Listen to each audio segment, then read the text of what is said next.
The silent overnight rewrite, how your brain updates you while you sleep. Last night, while you were completely still, eyes closed, phone out of reach, something in you kept moving. Not your body, not your thoughts in the way you notice them. Something deeper, something quiet. You did not feel it. You did not approve it. You did not even know it was happening. But it was working on you anyway. Think about that for a second. You went to sleep believing you would wake up as the same person, just a little more rested. That feels obvious, almost boring. But it is not true in the way you think it is, because your brain does not pause when you sleep. It edits. It reorganizes. It decides what version of you gets carried forward into the next day. And here is the part that most people never realize. While you are sleeping, your brain is actively choosing what to keep and what to erase. Memories, emotions, reactions, even parts of your personality are being adjusted in the background. Not dramatically, not in a way that feels like a complete reset, but in thousands of tiny shifts. Small enough that you do not notice them. Powerful enough that over time, they completely change who you are. You do not wake up as the same person because the version of you from yesterday does not fully survive the night. There is a moment during deep sleep when your brain starts replaying parts of your day, not everything, only certain pieces. The conversations that stuck with you, the things that made you uncomfortable, the moments that carried emotional weight. Your brain runs through them again, almost like it is asking a question. Does this matter enough to keep? And if the answer is yes, it strengthens those neural connections. It locks them in. It makes them easier to access tomorrow. But if the answer is no, it lets them fade. Not completely erased, but weakened. Harder to recall. Less important. So what you remember today is not just what happened. It is what your brain decided was worth keeping. That means your identity is being filtered every single night. Now here is where it gets unsettling. You do not consciously control this process. You might think you decide what matters to you. You might think your values and your memories are stable. But while you sleep, your brain is quietly reshaping that foundation. Let's say you had a conversation yesterday that made you doubt yourself. Maybe someone criticized you. Maybe you felt embarrassed. During sleep, your brain can take that moment and amplify it. It can strengthen the emotional weight of it. So when you wake up, that feeling lingers. It feels more real, more important, more defining than it actually was. But the opposite can also happen. Something that once felt overwhelming can lose its grip overnight.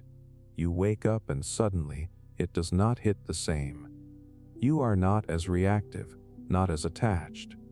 That shift is not random. It is your brain deciding how much power that experience gets to have over you. So every night, your sense of self is being edited based on what your brain chooses to highlight and what it chooses to dim. And it does not stop at memory. Your brain is also regulating your emotions while you sleep. There is a phase where emotional experiences are processed without the full intensity you felt during the day. It is like your brain is taking the sharp edges off your feelings. That is why sometimes you go to bed overwhelmed and wake up calmer. Not because the problem disappeared, but because your brain changed your relationship to it. But here is the twist. This process is not always perfectly balanced. If your mind is overloaded with stress, anxiety, or negative input, your brain can reinforce those patterns instead of softening them. It can strengthen fear. It can deepen insecurity.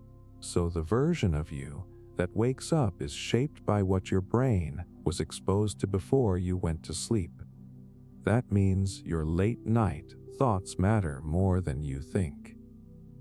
The things you scroll through, the conversations you replay, the worries you sit with in the dark, all of that becomes raw material for your brain to work with. And your brain does not judge it. It just processes it. Now imagine this happening not once, but every single night. Small adjustments stacking on top of each other. Tiny rewrites building over time. This is how people change without realizing it. You might look back at who you were months ago and feel like a different person. Not because of one big moment, but because of hundreds of invisible updates that happened while you were asleep. And here is something most people never question. If your brain is constantly editing you, then the person you think you are right now is not fixed. It is a moving target. Your reactions, your confidence, your fears, your habits, they are all being quietly adjusted behind the scenes. Which means the idea of a stable self is more fragile than it feels. That can be uncomfortable to sit with, because it challenges the belief that you are fully in control of who you are becoming. But at the same time, it opens something else. If your brain is always updating you, then change is not something you have to force all at once. It is already happening. The real question is what direction it is happening in. Because every night, your brain is asking the same silent question. What version of this person should I build for tomorrow? And it answers that question based on what you fed it during the day. Your experiences, your focus, your emotional state, the things you repeat in your mind, all of it becomes input. So when you wake up, you are not just waking up rested or tired. You are waking up slightly rewritten, and the most powerful part is that you rarely notice the change in the moment. It is subtle. It feels natural. It feels like you. But it is not exactly the same you that went to sleep. It is a version that has been edited, filtered, and adjusted overnight. Which means something very simple and very unsettling at the same time. You are not carrying your identity forward untouched. You are rebuilding it every single day, starting from what survived the night. And if that is true, then who you become is not just about what you do when you are awake. It is also about what your brain decides to do with it when you are not. Memory isn't storage, it's reconstruction. You probably think your memories are sitting somewhere in your mind like files in a folder. Clean, intact, waiting to be opened exactly the way they were saved. That feels logical. It feels safe. Like your past is something solid you can go back to whenever you want. But that is not what is happening. Every time you remember something, you are not pulling it out. You are rebuilding it. Right now, think of a moment from your past. Something simple. Maybe a conversation, a place, a feeling. It feels like you are accessing it, like it has been there all along unchanged. But what you are actually doing is reconstructing that moment using pieces.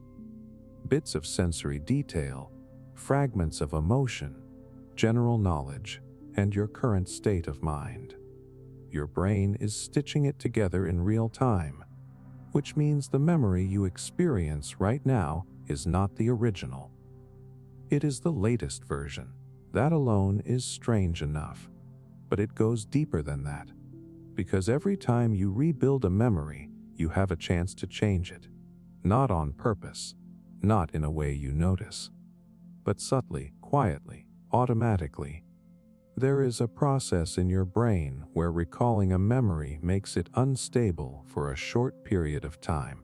Almost like opening a document puts it into edit mode. During that window, your brain can update it. It can add new emotion, remove details, shift the meaning. Then it stores it again. So the next time you remember it, you are remembering the edited version. And if you keep revisiting that same memory, it keeps changing. Think about what that means for a second. Some of the moments that feel most real to you, the ones you are most confident about, might have been rewritten dozens of times. Not drastically, but enough that they are no longer exact copies of what actually happened. They are interpretations that evolved over time. Now here is where it gets uncomfortable. Your brain does not reconstruct memories in a neutral way. It uses who you are right now as a filter. If you feel confident today, your past might look different. You might remember yourself as more capable, more in control. But if you feel insecure, those same memories can shift. Suddenly you notice the awkward parts, the mistakes, the things that reinforce that insecurity. The event did not change, but your version of it did. Which means your past is not fixed. It is being reshaped by your present. That flips something most people never question. We like to believe that our past defines who we are, that our experiences are solid proof of our identity. But if those experiences are constantly being reinterpreted, then they are not as reliable as they feel. They are flexible. They move with you. There was an experiment where people were shown how easily memory could be influenced. Participants were told about events from their childhood, some real, some completely made up. Over time, many of them began to remember the false events as if they had actually happened. They could describe them, add details, even feel emotions connected to them. Their brains filled in the gaps so convincingly that the memory felt real. This is not because people are careless or easily fooled. It is because memory is designed to be useful, not perfect. Your brain does not care about preserving exact records. It cares about helping you navigate the present and prepare for the future. So it reshapes the past in ways that feel relevant to who you are now. That is why two people can experience the same moment and remember it completely differently. Each brain reconstructs the event in a way that fits its own perspective, its own emotions, its own narrative, and over time, those narratives drift further apart. Now bring this back to you.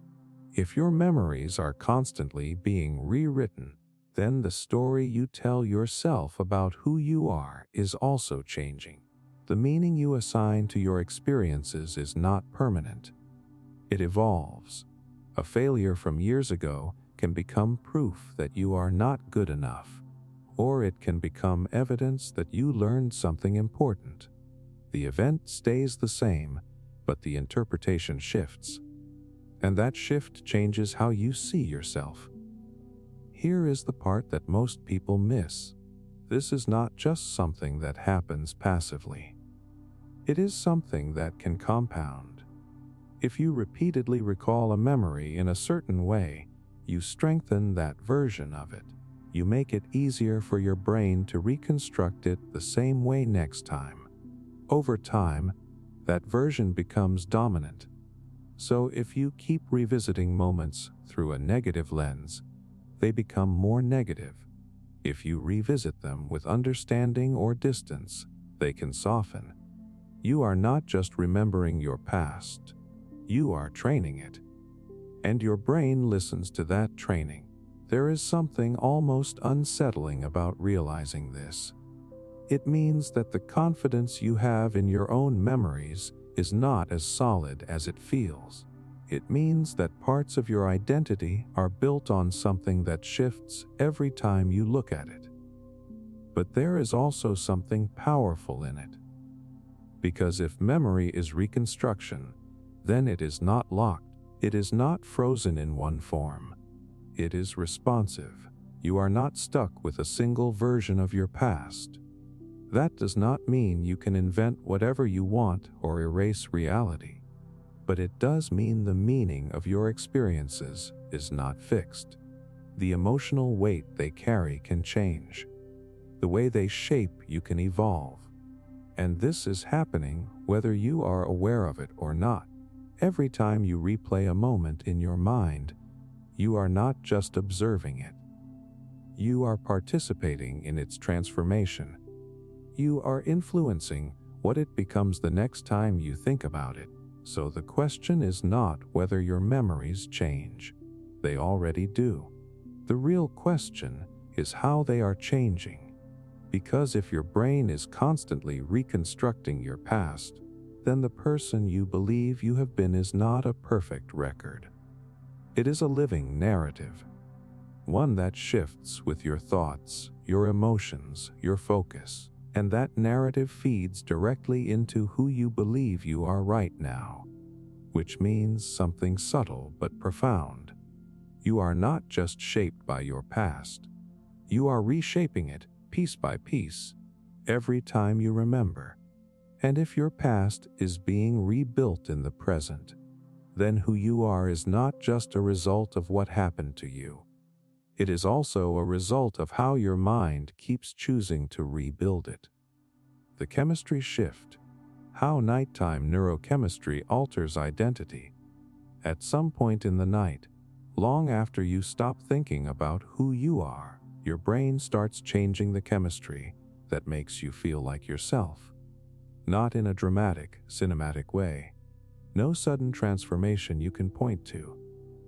It is quieter than that, more precise, like someone adjusting the settings on a machine you forgot was even running. You go to sleep carrying a certain emotional tone. Maybe you feel confident. Maybe you feel anxious. Maybe you feel nothing at all, just drained. It feels like that state belongs to you, like it is part of your personality. But while you are asleep, your brain is actively shifting the chemical balance that creates those feelings. And by the time you wake up, that balance is different. It is easy to underestimate how much of your identity is tied to chemistry. The way you react to people, the way you interpret situations, even the way you see yourself, all of it is influenced by signals moving through your brain.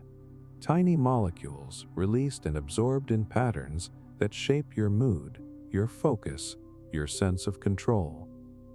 During the night, those patterns are not stable. They are being recalibrated. There are cycles in your sleep where certain chemicals rise and others fall. Some that are linked to stress start to quiet down. Others connected to restoration and emotional balance begin to increase. It is not random. It is your brain trying to reset the system so you can function again. But reset does not mean return to the exact same state, because the conditions are never exactly the same. Think about stress for a moment. During the day, your body releases signals that prepare you to deal with pressure. That tension you feel in your chest, the alertness in your mind, the way your thoughts speed up, all of that is driven by chemistry. It is useful in short bursts, but it is not meant to stay elevated all the time. So when you sleep, your brain starts lowering that intensity. It reduces the chemical signals tied to stress and begins restoring balance. That is why sometimes you wake up and something that felt overwhelming the night before suddenly feels manageable. The situation did not change, but the chemical state that made it feel overwhelming has been adjusted. You are looking at the same problem through a different internal lens. Now here is where it gets more complicated. That adjustment is not always perfect. If your system has been pushed too far, if stress has been constant, your brain may not fully reset.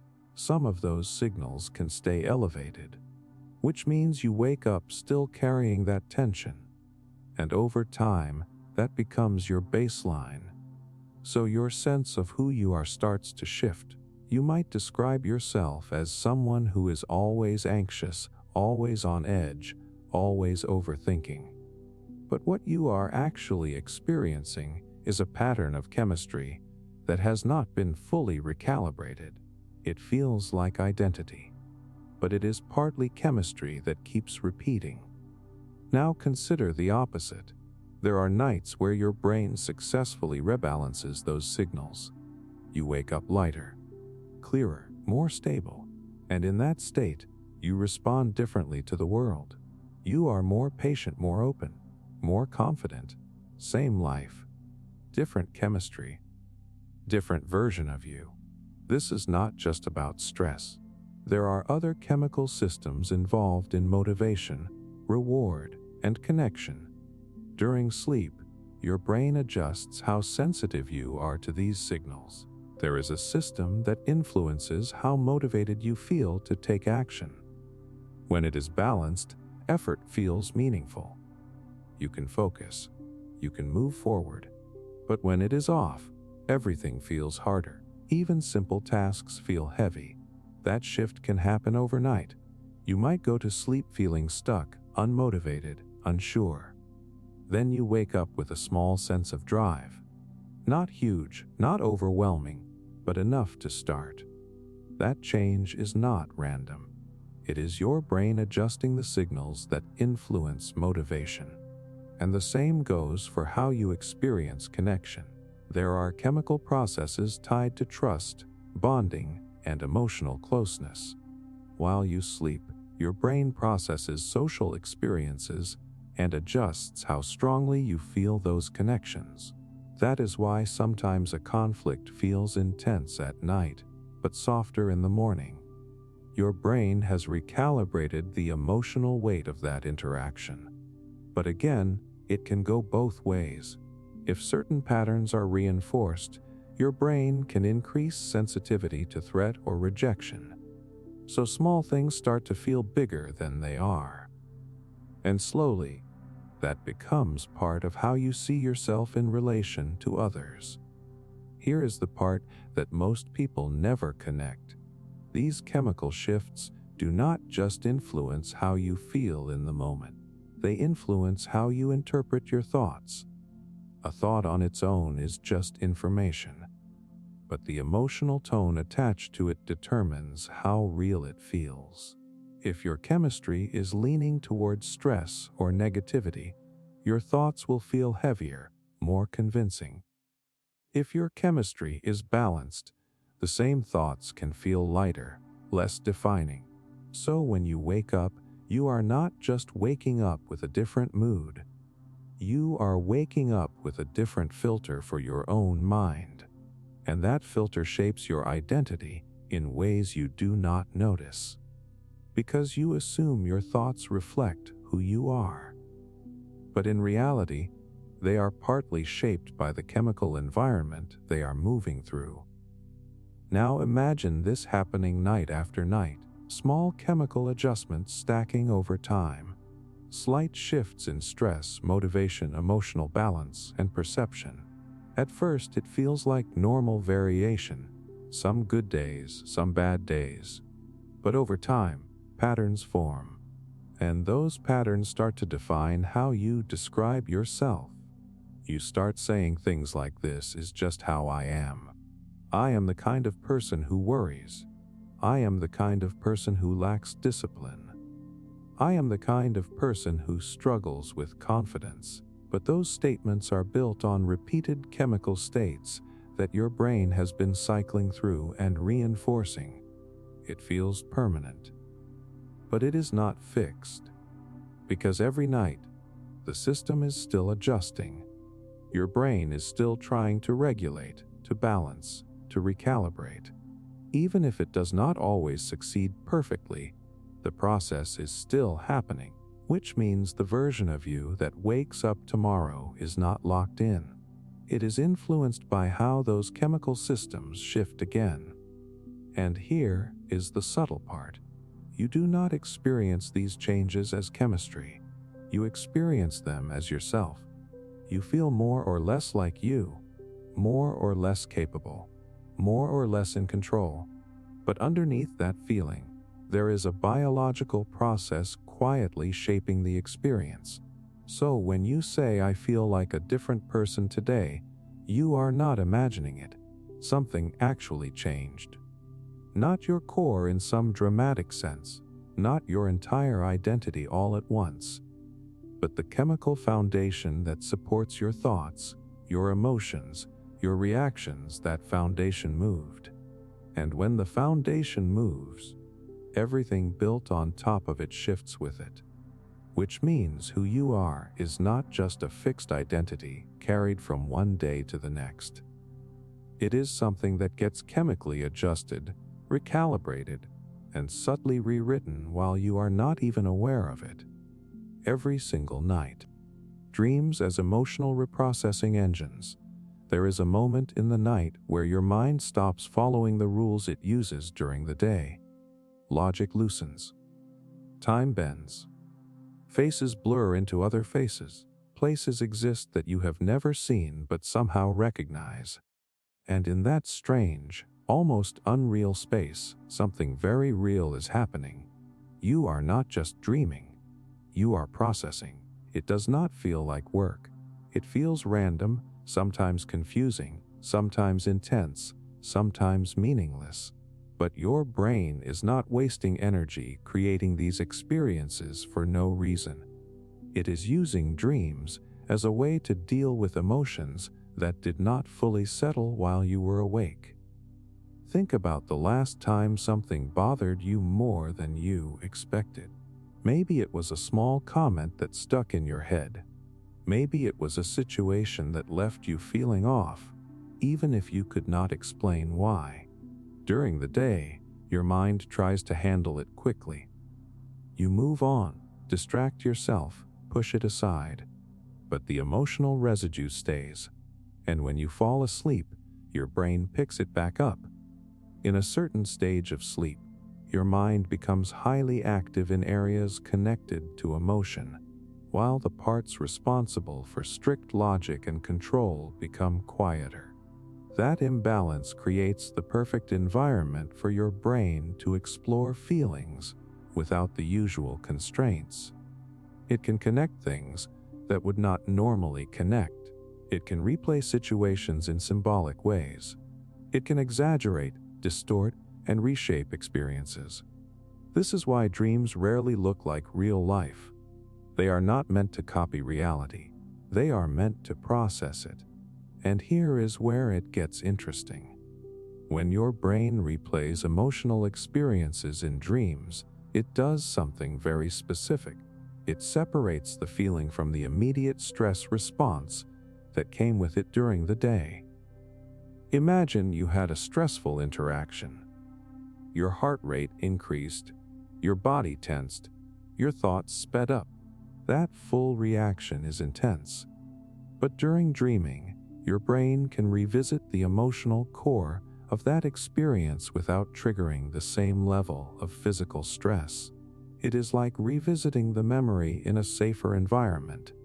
This allows your brain to reduce the intensity of the emotion over time, to take something that felt overwhelming and make it more manageable.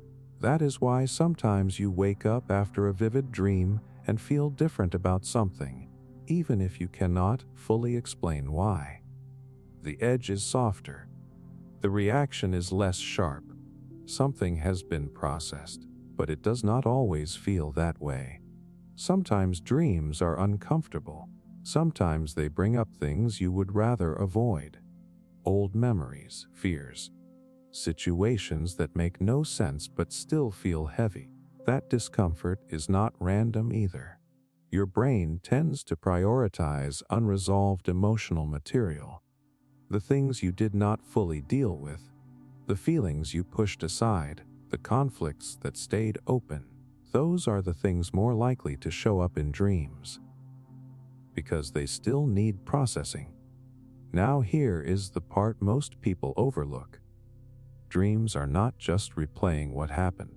They are actively reshaping how you relate to it. Your brain might take a real situation and change the context. It might put you in a different role. It might exaggerate certain elements or remove others. It might blend multiple experiences together. All of this is happening for a reason. your brain is experimenting with different emotional outcomes. It is asking, what if this felt different? What if this was less threatening? What if this could be understood in another way?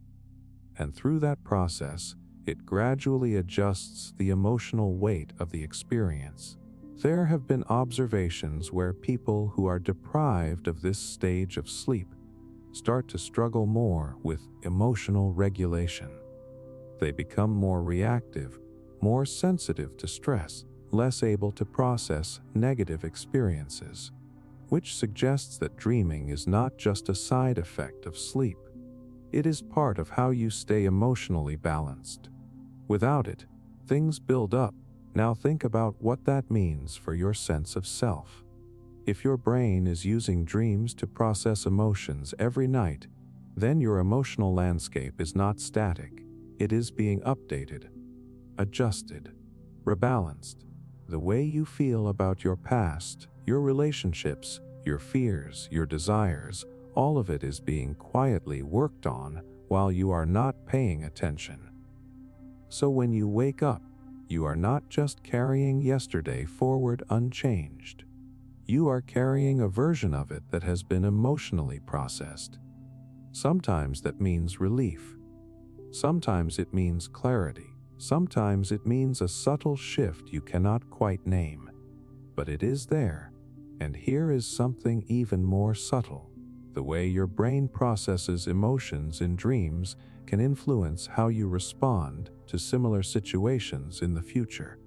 If a certain fear is repeatedly processed and softened, you might find yourself less reactive to it over time. If a certain pattern is reinforced, you might respond more strongly. So your dreams are not just about the past. They are shaping your future reactions. They are quietly training your emotional responses.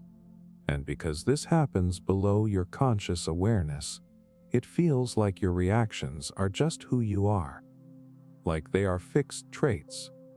But in reality, they are being influenced by this nightly process of emotional reprocessing. Now imagine this happening every single night. Your brain sorting through emotional experiences, deciding what to keep, what to soften, what to reinterpret. Over time, those small adjustments add up. A fear that once felt overwhelming becomes manageable, or a small insecurity becomes something you carry more strongly. A relationship feels closer, or more distant. Not because something obvious changed, but because your brain has been working on the emotional meaning behind those experiences, and you were not even aware of it. This is why ignoring your emotions during the day does not make them disappear. It just delays the processing. It pushes it into the night, where your brain will deal with it in its own way, sometimes gently, sometimes intensely, but always with a purpose. So when you think about dreams as random images or meaningless stories, you are missing what they are actually doing. They are your mind's way of continuing the work you did not finish while you were awake. They are taking the emotional pieces of your life and reshaping them over and over until they fit into a form your brain can handle. And by the time you wake up, something inside you has shifted. Not in a way you can always point to. Not in a way that announces itself, but in a way that changes how you feel, how you react, how you see things. Which means the person who opens their eyes in the morning is not just rested. They are emotionally updated, and that update is happening every single night, whether you remember your dreams or not. Why yesterday's certainties feel different today. You can go to sleep feeling completely certain about something and wake up feeling like that certainty belonged to a different version of you. Nothing external changed, no new information arrived, yet the confidence you had in that thought feels weaker, almost like it lost its grip overnight. Yesterday it felt obvious, unquestionable. almost part of your identity. Today it feels flexible, like you can step outside it and examine it instead of being fully inside it. That shift can feel strange, even frustrating, because it makes you question your own consistency. But the truth is, your brain was never designed to keep your certainty frozen. It was designed to keep updating it. During the day, your mind is in survival mode more than you realize. You are constantly reacting, deciding, judging, and moving forward. There is no time to pause and deeply analyze every situation, so your brain creates shortcuts. It builds quick conclusions and then reinforces them so they feel solid. Certainty in that moment is not about being perfectly accurate. It is about being efficient. It helps you act without hesitation. It gives you a sense of control in an environment that is constantly changing. But the problem is that these conclusions are often built on incomplete information, filtered through emotion and urgency. When something happens during the day, your brain does not wait to fully understand it. It assigns meaning immediately. If something feels threatening, it becomes important. If something feels validating, it becomes true. That emotional weight strengthens the certainty around the thought. So in the moment, it feels undeniable. It feels like you have figured something out about yourself, about someone else, or about the world. But that feeling of certainty is not the final version. It is just the first draft. Then you fall asleep, and the environment changes completely. The urgency disappears. The pressure to respond is gone. Your brain is no longer focused on reacting, it is focused on processing. This is where something subtle but powerful starts to happen. Your mind begins to revisit the day, but not in the way you consciously remember things. It breaks experiences apart, looks at them from different angles, connects them to older memories, and adjusts how much importance each piece deserves. This process is not emotional in the same intense way as during the day. It is quieter, more balanced. The same thought that felt urgent and absolute a few hours ago is now being evaluated without that same pressure. And because of that, your brain starts to change the strength of the connections behind it. If the certainty you felt was mostly driven by emotion, it begins to weaken. If it holds up across different contexts and patterns, it becomes stronger. So when you wake up, the thought itself is still there, but it does not feel the same. It is like the emotional volume has been turned down. You can see it more clearly, without being overwhelmed by it.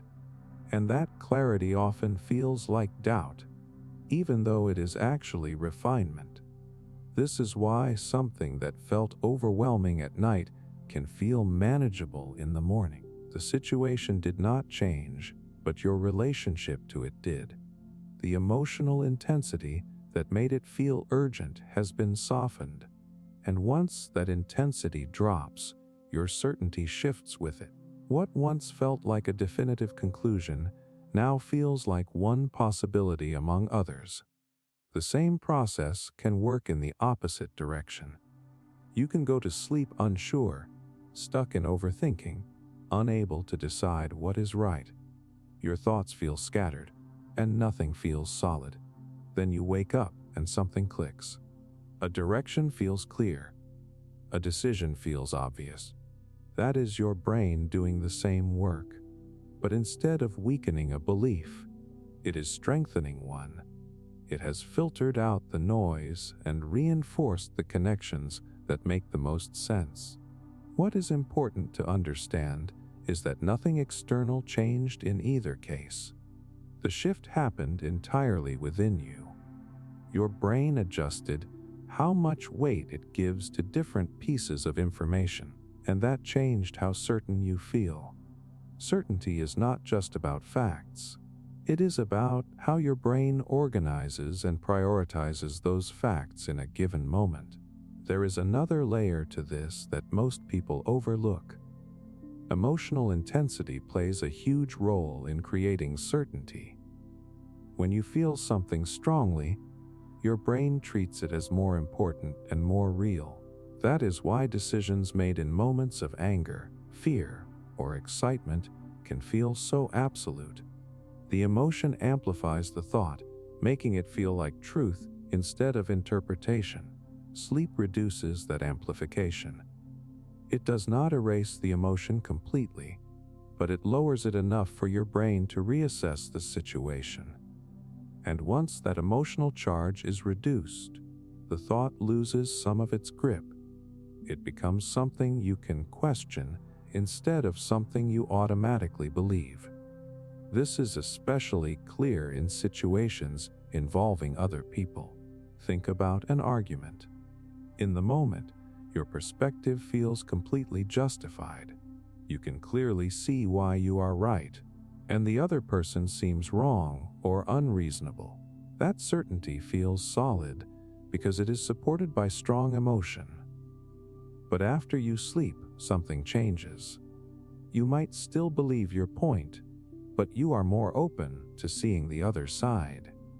You feel less attached to proving yourself right. That shift is not weakness. It is your brain recalibrating after stepping out of the emotional intensity of the moment. It is integrating more information and adjusting how strongly it holds onto your original conclusion. The version of you in the argument is not the same as the version of you reflecting on it the next day, because your internal state has changed. This is where identity becomes more fluid than it seems. If your certainties can shift overnight, then the beliefs you use to define yourself are not fixed either. The things you say about who you are, what you believe, what you value, all of that is influenced by this ongoing process. Yesterday, you might have been sure that something was not for you. Today, you are open to it. Yesterday, you might have believed something strongly about yourself. Today, it feels less absolute. It is easy to interpret that as inconsistency, like you should always feel the same way if it is truly you. But that expectation does not match how your brain actually works. You are not a static system. You are constantly updating based on new processing, even when that processing happens without your awareness. Every night, your brain revisits your thoughts, your decisions, your reactions, and it adjusts them. It softens some, strengthens others, and reshapes how they connect to your sense of self. That means the person you are is not just built from what you experience during the day, but also from how your brain reorganizes those experiences at night.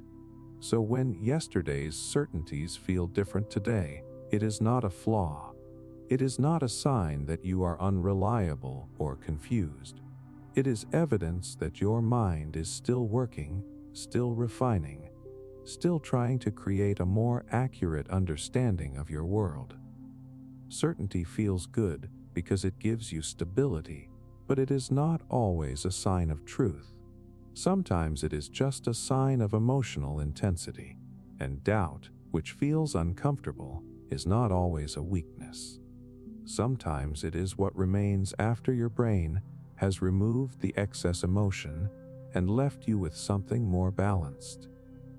When you start to see it this way, those shifts stop feeling like something is wrong. They start to feel like part of a process where your brain is constantly adjusting, recalibrating, and refining your thoughts so they fit reality more closely. You are not just carrying your beliefs forward unchanged. You are reshaping them over and over again, often without realizing it. And that means the version of you that wakes up each morning is not just continuing from where you left off. Micro changes, macro identity, the power of tiny daily shifts. You are not becoming a different person in one big moment. Even though that is what it feels like when you look back, it feels like something must have shifted all at once, like there was a turning point where everything changed. But if you zoom in close enough, there is no single moment like that. What actually happened is much quieter and much easier to miss. Small decisions, repeated over and over again, slowly started pointing you in a different direction. So slowly that while it was happening, it felt like nothing at all. Think about a normal day, not a dramatic one, just an average day where nothing major happens. You wake up, you think certain thoughts, you respond to situations, you make tiny choices that barely register. Maybe you hesitate before doing something uncomfortable. Maybe you follow through anyway. Maybe you avoid it. Maybe you tell yourself something encouraging, or maybe you repeat the same doubt you have heard 100 times before. None of these moments feel important. They feel disposable, like they do not define anything about you. But your brain does not see them that way. Your brain is always looking for patterns. It does not care about one single action in isolation. It cares about what you repeat. So when you respond to a situation in a certain way, even if it is small, your brain records it. When you respond the same way again, it strengthens that pattern.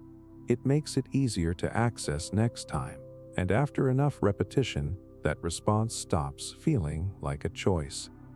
It starts feeling like who you are. This is how identity quietly forms in the background. Not through declarations or intentions, but through repetition. Now here is where it becomes almost invisible. These patterns do not just sit there after the day ends. They get carried into the night.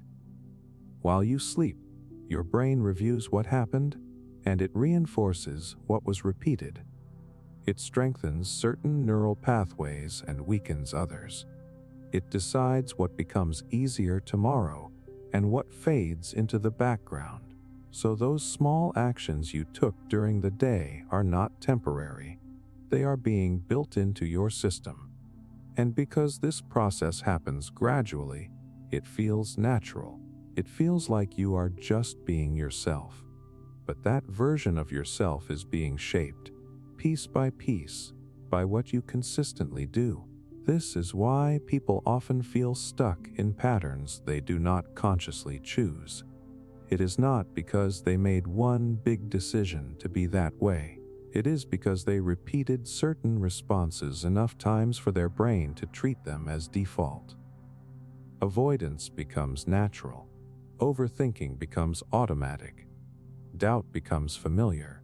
And once something feels familiar, it feels like identity. But the same mechanism that creates those patterns can also change them.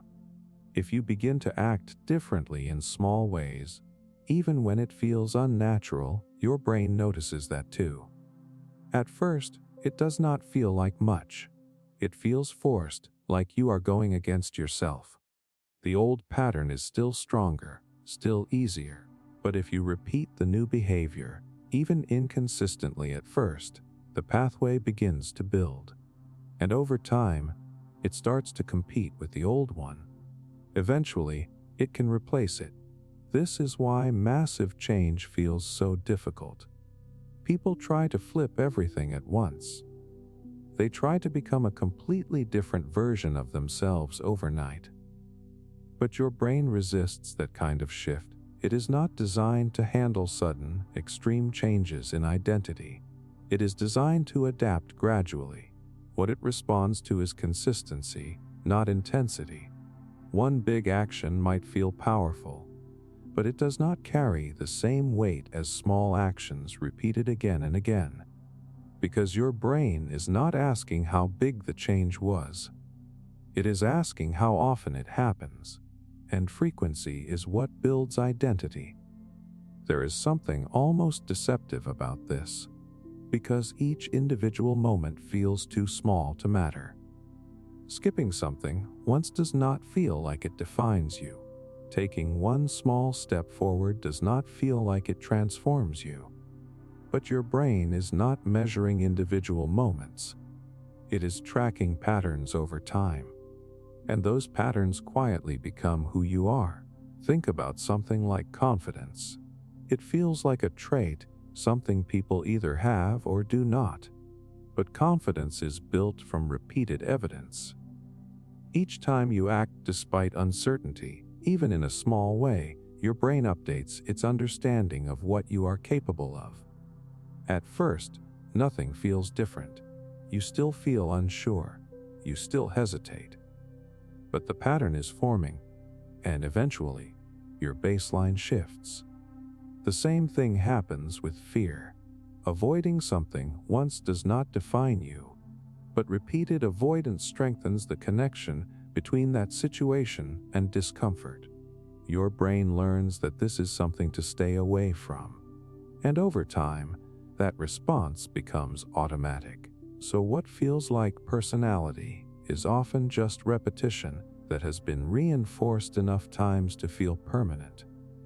Now connect this back to what happens while you sleep. Every night, your brain is consolidating the patterns from your day. It is deciding what to strengthen and what to weaken. It is turning repeated behaviors into default responses. So you are not just living your habits, you are installing them. And because this happens quietly, without any dramatic signal, it feels like nothing is changing. But that is the illusion. Change is happening constantly, just below the level where you notice it. This is why people can look back after months or years and feel like they have become a completely different person. Not because of one defining moment, but because of hundreds of small shifts that stacked over time, each one too small to notice, but together strong enough to reshape identity. And the same is true in reverse. People can drift into patterns they never intended simply by repeating small behaviors that slowly became automatic. There is something powerful in realizing this, but it is not the kind of power that feels dramatic. It is quieter. It means you do not have to change everything at once to change who you are. You only have to change what you repeat. If you adjust your behavior slightly, consistently, your brain will begin to adapt. It will reinforce those changes, make them easier, and eventually turn them into your new default. But this also means you cannot rely on awareness alone. Knowing what you want to change is not enough. Your brain does not update identity based on intention. It updates based on repetition. So if your actions stay the same, your identity will stay the same, no matter how much you think about changing. That is why the smallest decisions matter more than they seem, not because each one is important on its own, but because each one contributes to a pattern. And that pattern becomes your identity. So when you think about change, it is not about becoming someone new overnight. It is about understanding that you are already changing every single day, whether you notice it or not. You are either reinforcing the version of yourself that already exists, or you are slowly building a different one. And most of that process is happening in the background, shaped by the choices you repeat and strengthened by what your brain does with them while you sleep. Which means something simple but easy to overlook. Your identity is not built in big moments, it is built in small ones. And those small moments, repeated enough times, do not just influence who you are, they become who you are. The illusion of a fixed self. You move through life with a quiet assumption that feels completely natural, almost impossible to question.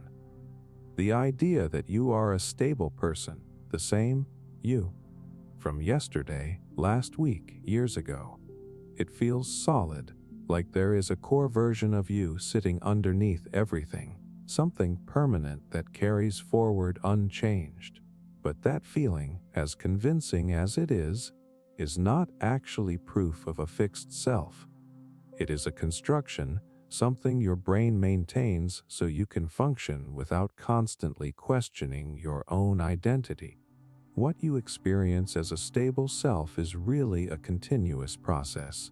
Your brain is constantly taking in information, updating patterns, adjusting emotional responses, and then stitching it all together into a narrative that feels consistent. The key word there is feels, because the consistency is not coming from something that never changes. It is coming from the fact that the changes are so small and so frequent that you do not notice them happening. Think about how you describe yourself. You probably have certain labels that feel true. Maybe you see yourself as confident or anxious, disciplined or distracted, social or reserved. Those labels feel like they belong to you, like they describe something fixed. But if you look closer, they are based on patterns of behavior and memory. And those patterns are not static. They are being updated constantly based on what you do, what you experience, and how your brain processes it. Every single day, you are slightly adjusting who you are. The way you respond to a situation, the thoughts you repeat, the emotions you reinforce. All of it feeds into how your brain builds your identity. During the day, you are generating raw material. At night, your brain processes it, deciding what to strengthen and what to weaken. That means the version of you that wakes up is not identical to the one that went to sleep.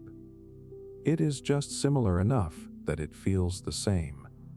This is where the illusion becomes powerful. Your brain prioritizes continuity. It connects your past, your present, and your expectations of the future into one smooth story. That story feels like a stable identity, but it is constantly being edited. Details are added, others are softened, some are forgotten entirely, and because the editing is gradual, you never feel the shift in real time. That is why you can look back at your past and feel a strange mix of familiarity and distance. You recognize that person as you, but at the same time, something about them feels different.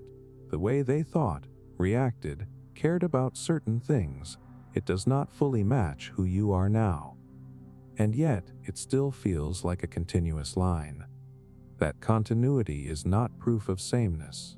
It is proof that your brain is good at linking different versions of you together. Now here is where it gets uncomfortable. If your identity is constantly being constructed and updated, then there is no single, fixed version of you underneath it all.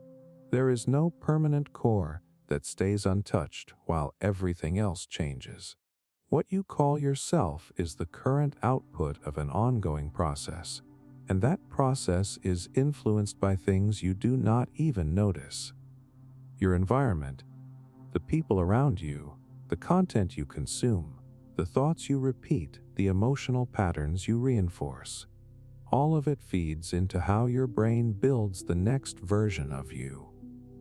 Change those inputs, and the version of you that gets constructed begins to change as well. This is why you can feel like a different person in different situations. Around certain people, you might feel more open, more confident, more like yourself. In other situations, you might feel closed off or unsure. It is not that one version is real and the other is fake. Both are real outputs of your brain adjusting to different contexts. There is no single fixed expression that defines you in every moment. Over time, these small variations accumulate. The person you are today is not just a continuation of your past. It is a result of countless small updates that have happened along the way. Each one subtle, each one easy to miss, but together they create noticeable change. And this is where most people get it wrong. They treat identity as something solid that needs to be discovered or protected. They think there is a true self they need to stay loyal to. But what they are actually holding onto is a pattern that has been repeated enough times to feel permanent. The truth is, you are not fixed in the way you think you are. You are fluid, constantly being shaped by what you experience and what you repeat. The version of you that feels so real right now is just the most recent version your brain has constructed. That can feel unsettling because it removes the idea of something stable to hold on to. It makes identity feel less certain, less defined. But at the same time, it opens something else.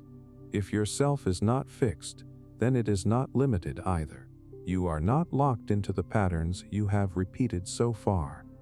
You are not permanently defined by your past reactions, your habits, or your beliefs.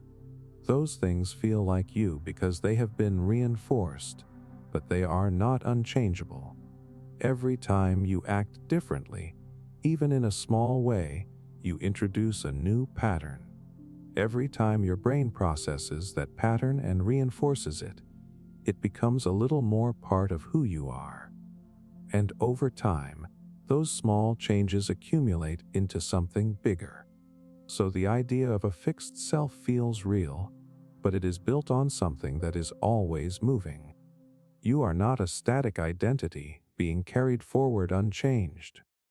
You are a continuous reconstruction, shaped by patterns, adjusted by experience, and updated every time your brain decides what to keep and what to let go. Which means the person you think of as you is not something permanent.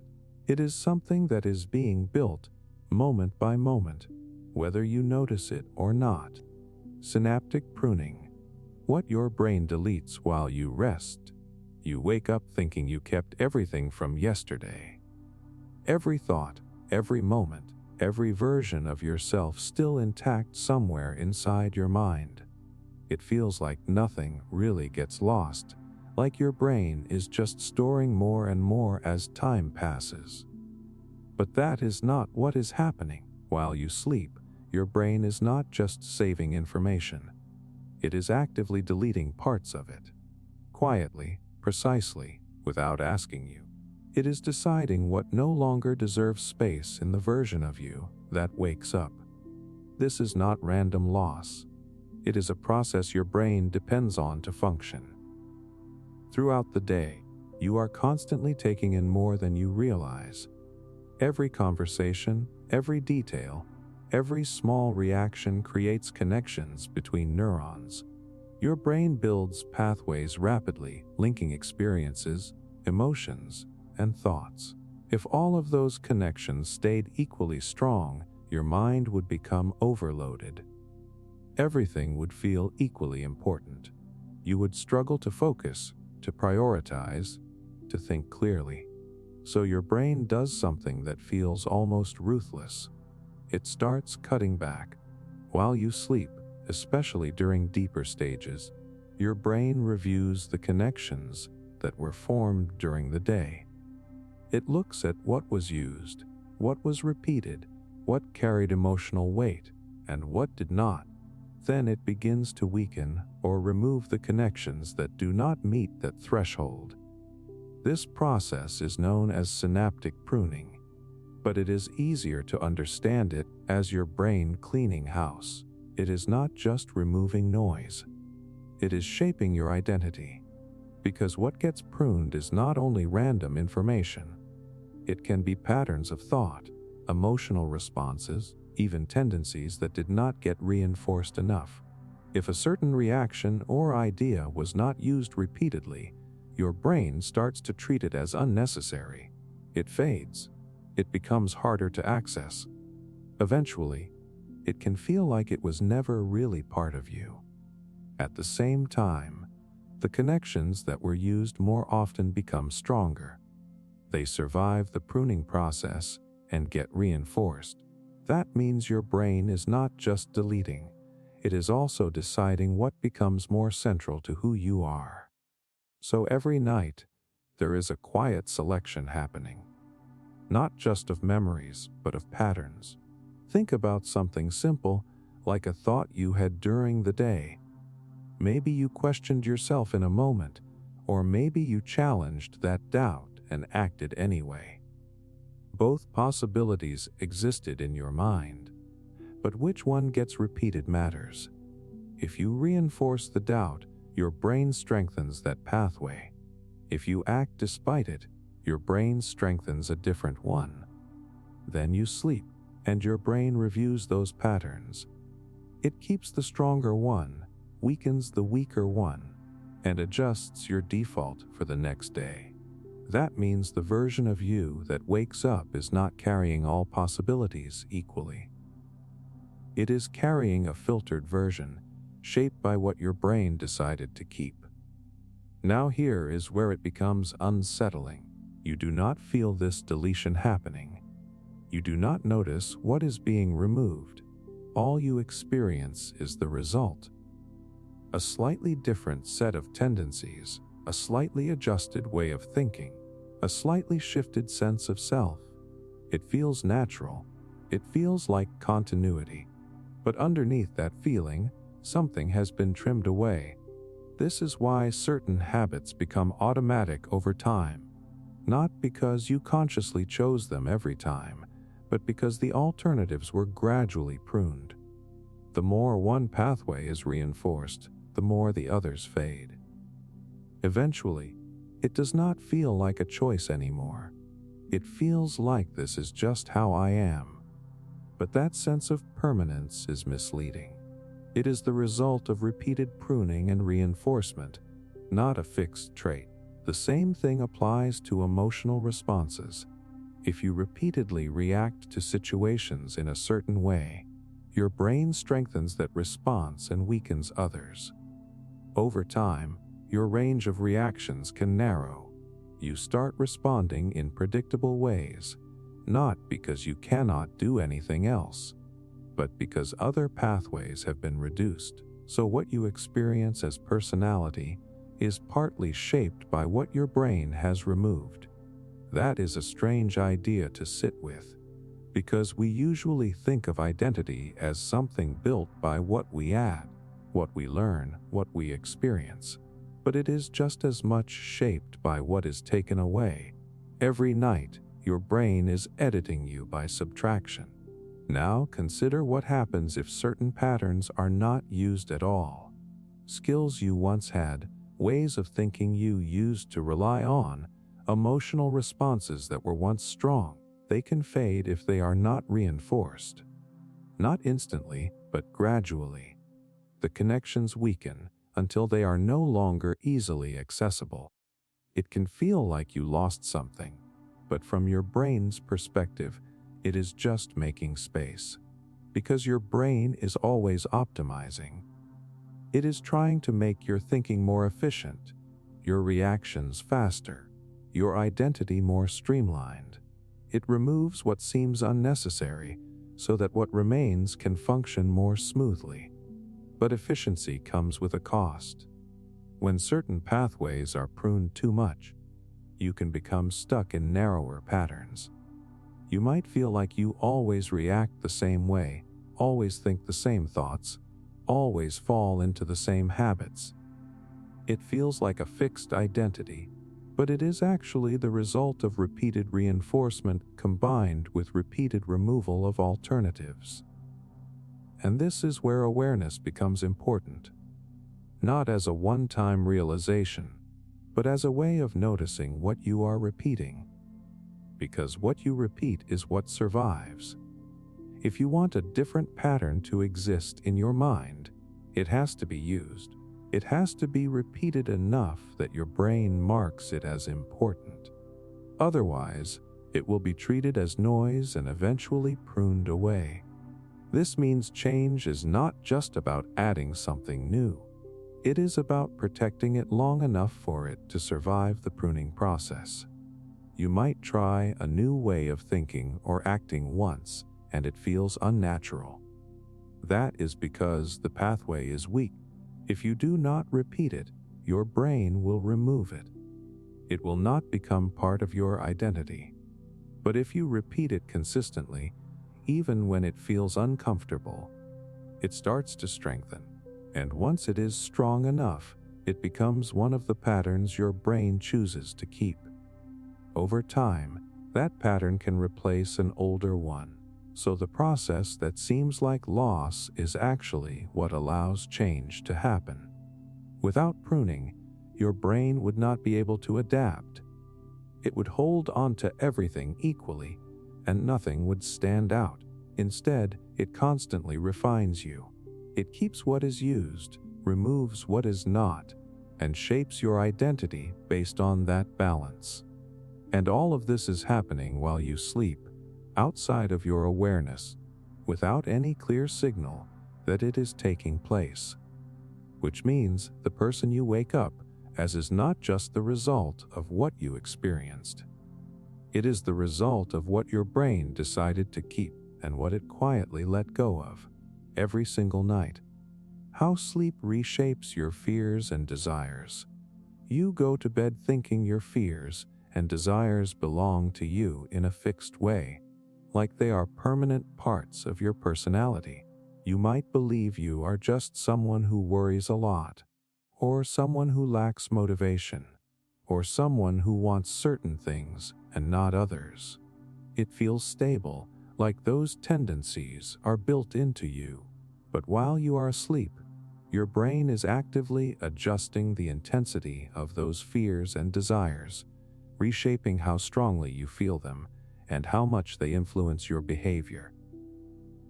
During the day, your fears and desires are amplified by whatever is happening around you.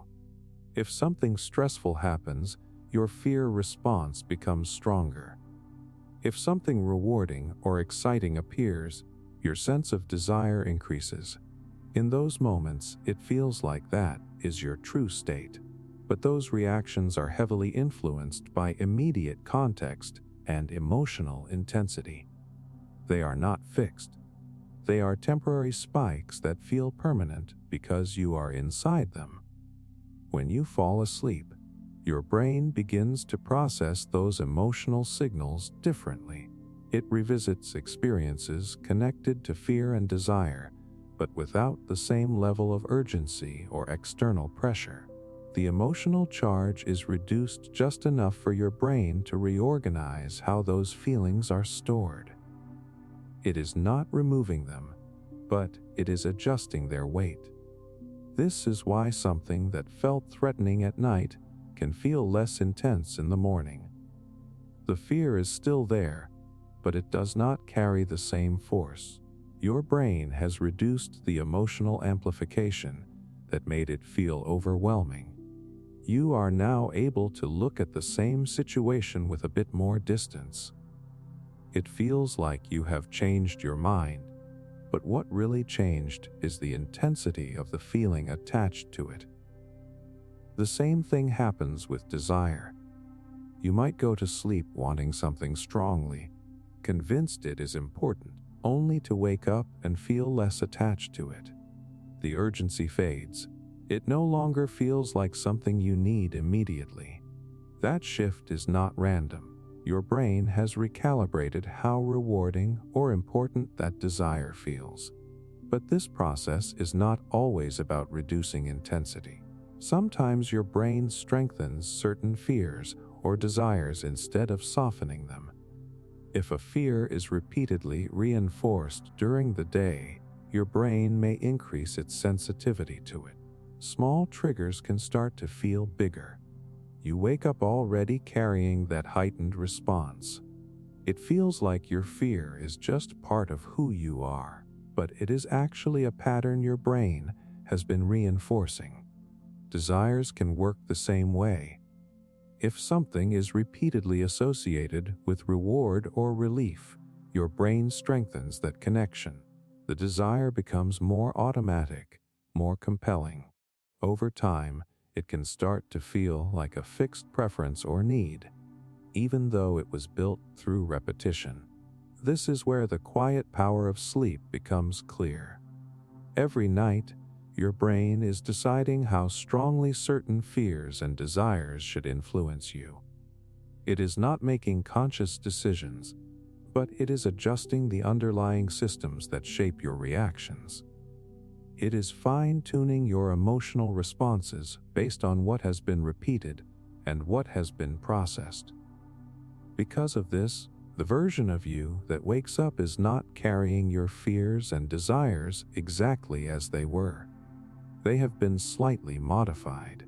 Some are softer, some are stronger, some are easier to ignore, and some are harder to resist. These changes are subtle, but they affect how you move through the next day.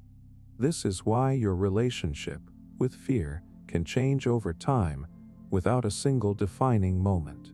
Something that once felt overwhelming can gradually become manageable, not because the situation changed, but because your brain kept reducing its emotional intensity through repeated processing. On the other hand, a small worry can grow into a larger fear if it is consistently reinforced. Desires follow a similar path. What once felt exciting can lose its appeal, while something that barely registered before can become important. These shifts do not happen all at once. They happen through repeated adjustments. Night after night, there is something important hidden in this. You are not just experiencing your fears and desires. You are constantly having them reshaped.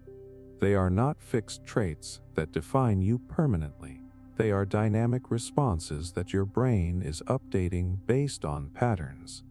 That means the idea that you are simply a fearful person or an unmotivated person is incomplete. What you are experiencing is a set of patterns that have been strengthened or weakened over time. And those patterns are still changing. Every night, your brain is asking how much influence each fear and each desire should have. It looks at what was repeated, what felt important, what was left unresolved, and it adjusts accordingly. It is constantly recalibrating your emotional system. So when you wake up and feel slightly different, more or less anxious, more or less driven, more or less attached to something, that is not random. It is the result of this ongoing process. And because it happens gradually, it feels like you are just being yourself. But that self is not fixed. It is being reshaped in small ways that add up over time, which means something simple but easy to overlook. Your fears and desires are not permanent parts of you. They are patterns that your brain is constantly adjusting. And every time you go to sleep, that adjustment continues, quietly influencing the version of you that wakes up the next day. The morning mind vests. The night mind. You wake up in the morning and something feels different, even if you cannot immediately explain it. The same life is still there, the same responsibilities, the same problems waiting for you, but the way you relate to them has shifted. Thoughts that felt heavy last night feel lighter now. Decisions that felt impossible feel clearer. Even your sense of who you are feels slightly adjusted. Like the version of you that went to sleep is not exactly the one that opened their eyes. And most people brush this off as just being rested, but it goes deeper than that. You are not just refreshed. You are operating from a different mental state entirely. At night, your mind behaves in a way that is very different from how it works in the morning. When you are tired, your thoughts tend to narrow. Your focus leans toward whatever is most emotionally intense. Small problems can feel bigger, uncertainties feel heavier, and your ability to step back and see things clearly starts to weaken. This is not because you suddenly became a more negative person. It is because your brain, after a full day of processing, is running on a different balance of energy and chemistry. Your emotional systems are more dominant, and your ability to regulate them is reduced. This is why nighttime thinking often feels more absolute. When you are lying there, replaying something in your head, it can feel final. Like the conclusion you are reaching is the truth. You might convince yourself that something will not work, that you are not capable, that a situation is worse than it actually is. And in that moment, it feels real. Not like a temporary thought, but like a clear understanding. That is the night mind. It leans into emotion, simplifies complexity, and often treats feelings as facts. Then morning comes, and something subtle shifts. The same thought that felt overwhelming now feels less convincing. The same situation that seemed impossible now has space around it. You can see other angles, other possibilities. It is not that you suddenly became more intelligent overnight.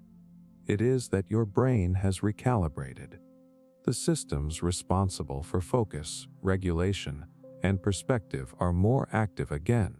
You are no longer inside the emotional intensity in the same way.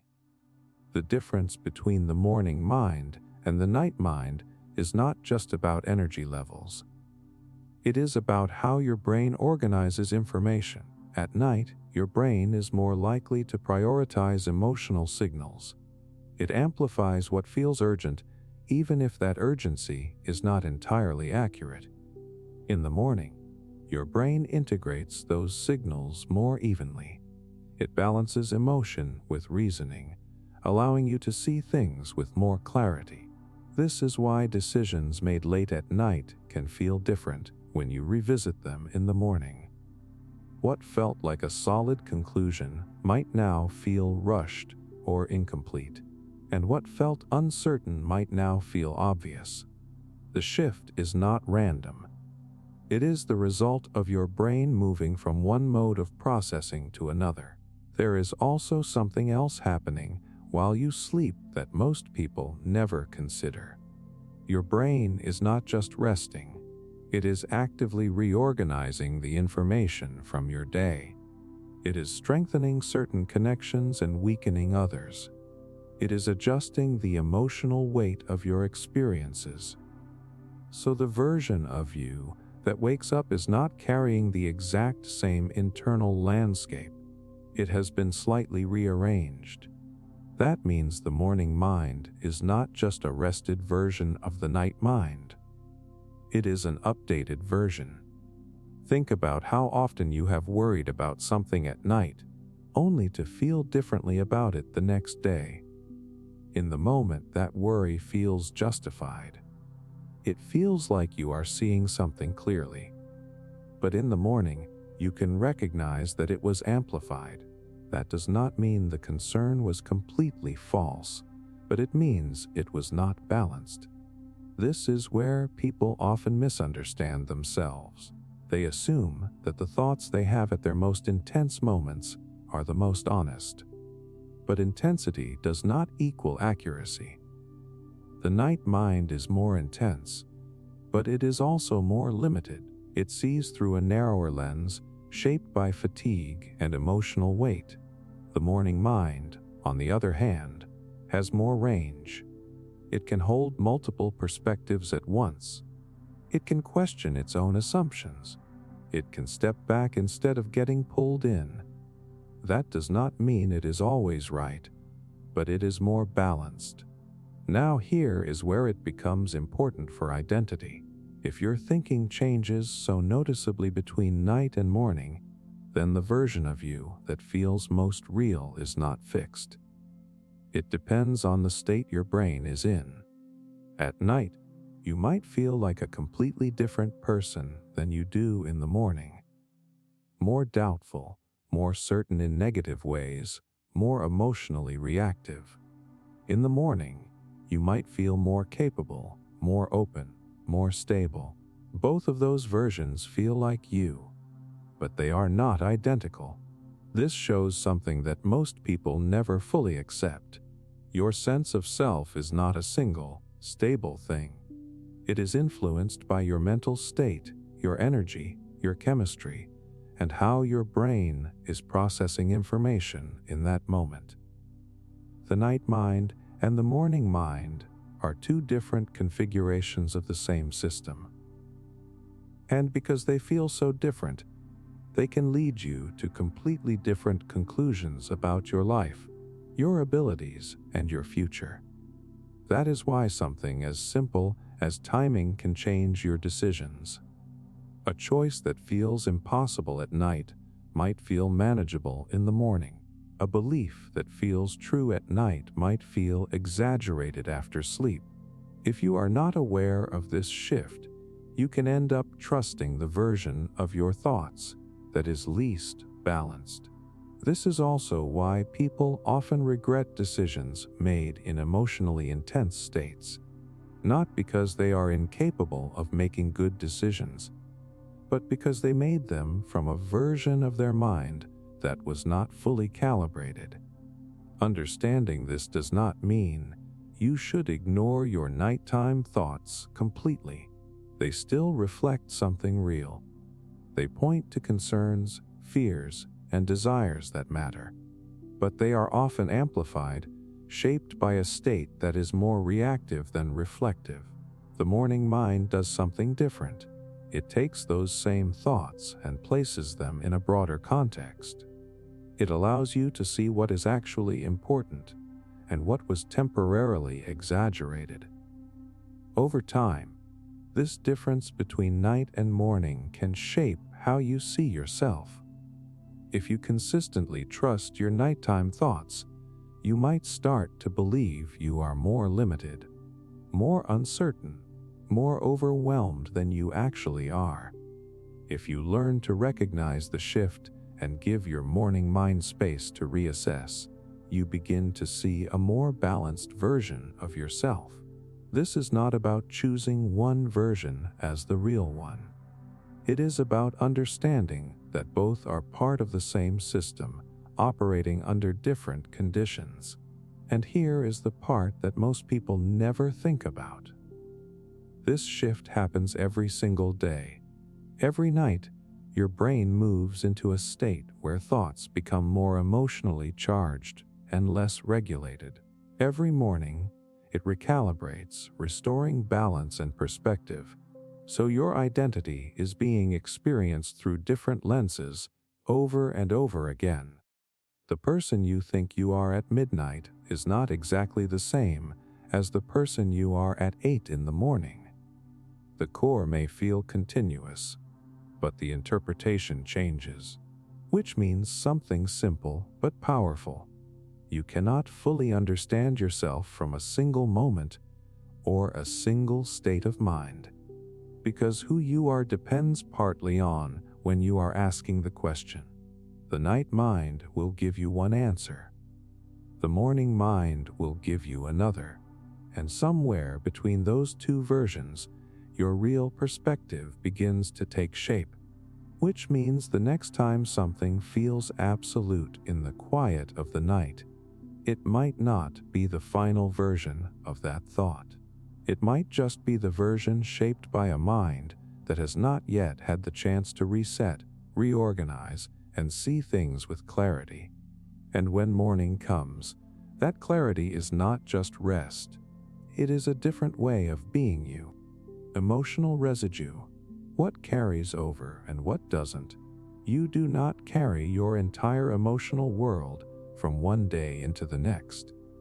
It feels like you do, because some feelings follow you, some thoughts return, some moods linger just enough to feel continuous.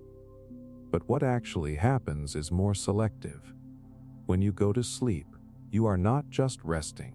Your brain is deciding what emotional weight deserves to come with you into tomorrow and what should be left behind. Think about how intense a moment can feel while you are inside it. A small comment can stay in your head for hours.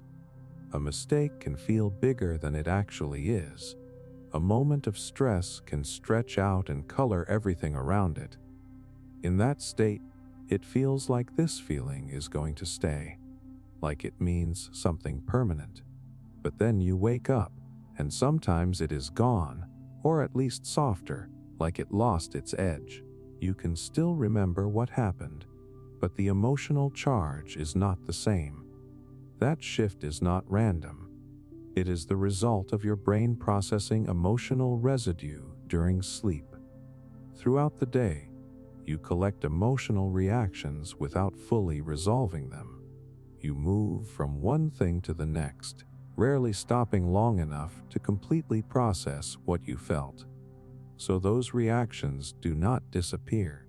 They accumulate in the background. Some are small, barely noticeable. Others carry more weight. By the time you go to sleep, your brain has a mix of emotional signals that still need to be sorted, and that sorting happens while you are not aware of it. During sleep, your brain begins revisiting emotionally charged experiences, but not in the same way you experience them during the day. The intensity is reduced. The immediate stress response is lowered. This creates space for your brain to reorganize how those emotions are stored. It separates the feeling from the moment just enough to decide how much of that feeling should carry forward. Some emotions are processed and reduced. They lose their intensity. They no longer demand the same attention. That is why you can wake up feeling lighter without anything in your life actually changing. The situation is still there, but the emotional residue attached to it has been partially cleared. Other emotions are reinforced. If something was repeated, if it carried strong significance, if it connects to deeper patterns in your mind, your brain may decide to keep that emotional weight. It strengthens the connection. So when you wake up, that feeling is still there, sometimes even more noticeable. This is where it becomes personal, because what carries over is not just about what happened. It is about how your brain interprets and prioritizes it. Two people can go through similar experiences and wake up feeling completely different about them. One might feel resolved, the other still affected.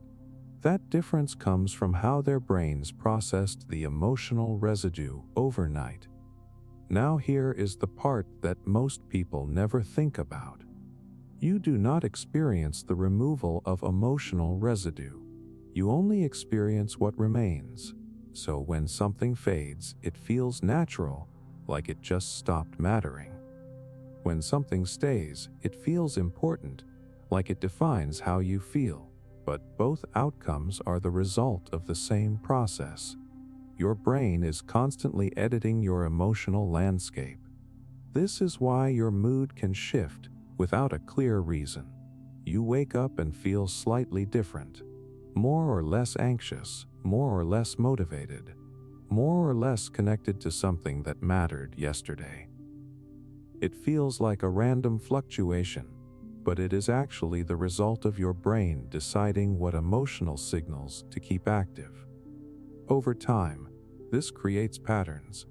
If certain emotions are repeatedly reinforced, they are more likely to carry over from one day to the next. They start to feel like part of your baseline. You might begin to describe yourself in terms of those emotions, saying you are someone who is often stressed or often unmotivated or often restless. But those labels are not fixed truths. They are the result of repeated emotional residue being carried forward. On the other hand, if certain emotions are consistently processed and reduced, they fade more easily. They do not stick. You experience them, but they do not define your ongoing state. So your sense of who you are emotionally is shaped by what your brain allows to persist. This becomes even more important when you consider unresolved emotions. When something is not fully processed, it is more likely to return. It shows up again in your thoughts, your reactions, your dreams. Your brain keeps bringing it back because it has not decided how to store it yet. That is why some feelings seem to follow you across days, even when you try to ignore them. They are not random. They are unfinished. And until they are processed, they are more likely to carry over. At the same time, not everything deserves to stay. If your brain held on to every emotional reaction with the same intensity, you would be overwhelmed. Every small irritation, every minor stress, every passing thought would accumulate. You would not be able to function clearly. So your brain filters.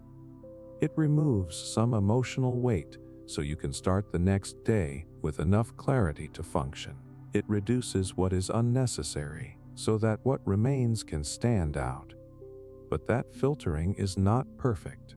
Sometimes it keeps what is not helpful and removes what might have been useful. It is influenced by repetition, attention, and emotional intensity, which means what you focus on during the day has a direct impact on what carries over into the next one. If you repeatedly dwell on certain thoughts or feelings, you increase the chances that your brain will treat them as important and carry them forward.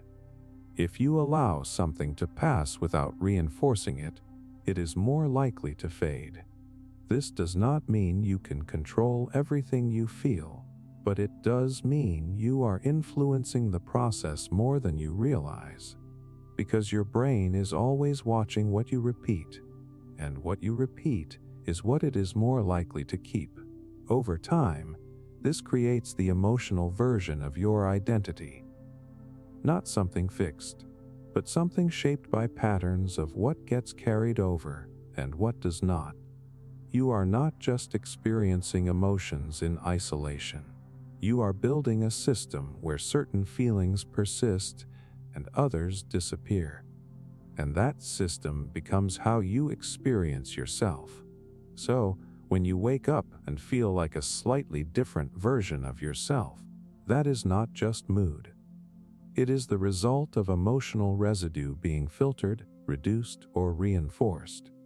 It is your brain deciding what parts of yesterday deserve to influence today. And that decision is happening every single night. Quietly, automatically, without you noticing it. Which means the person you are in the morning is not just who you were the day before. It is who remains after your brain has decided what to carry forward and what to leave behind. You wake up with a new narrative, not just memories. You do not wake up with a perfect copy of yesterday stored inside your head. It feels like you do, because your memories seem continuous, and your life still makes sense when you open your eyes. But what actually carries over is not a clean recording. It is a rewritten version, shaped overnight into something slightly different. And that difference is not just in what you remember, but in the story you tell yourself about those memories. Because your brain does not store your life like a camera. It builds meaning. It organizes experiences into a narrative that helps you understand who you are and what your life is about. And that narrative is not fixed. It is being edited constantly, especially while you sleep. Think about how you remember something that happened earlier in the day. At night, it might feel raw, unfinished, emotionally charged. You might replay it in your head, trying to make sense of it, assigning meaning to it in real time. In that moment, the story you are telling yourself feels true. It feels like you have figured out what that experience means about you, about other people, about your situation. But that is not the final version. When you fall asleep, your brain begins to process that experience differently. It separates the details, reconnects them with older memories, and adjusts the emotional weight attached to them. It is not just storing the event. It is reshaping how that event fits into your overall narrative. So when you wake up, the memory is still there, but the meaning attached to it has shifted. You might interpret it differently. You might feel less affected by it, or in some cases, more certain about what it represents. The story has been edited. This is why you can go to sleep feeling like something defines you, and wake up feeling less attached to that conclusion. The event did not change, but the narrative around it did. Your brain adjusted how important it is, how it connects to your identity, and how it influences your perspective. This happens because your brain is always trying to create a coherent sense of self. It takes scattered experiences and turns them into a story that feels continuous. But that story is not written once and left alone. It is revised constantly. Every night, your brain asks a quiet question. How does what happened today fit into who you are? And the answer is not fixed. If something you experienced aligns with patterns you already have, your brain might strengthen that connection. It might weave that event more tightly into your identity. You wake up feeling like it confirms something about you.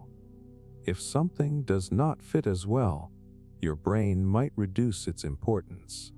It might still be there, but it feels less central. It does not define you in the same way. So you are not just waking up with memories. You are waking up with an updated interpretation of those memories. And that interpretation shapes how you move through the next day. It influences what you notice, what you expect, how you react, what you believe about yourself. All of that is guided by the narrative your brain has constructed. Now here is the part that most people never realize. You do not notice the narrative changing. You only notice the result. It feels like you simply remember things. But what you are actually doing is reconstructing them based on the latest version of your internal story. That means 2 mornings can feel very different, even if nothing external has changed. The same memory can feel heavier one day and lighter the next. The same experience can seem meaningful at one point and insignificant at another, because the narrative has shifted. This is also why your sense of self can evolve without a single defining moment. It is not always about big events. It is about how your brain keeps rewriting the meaning of smaller ones. Over time, these edits accumulate.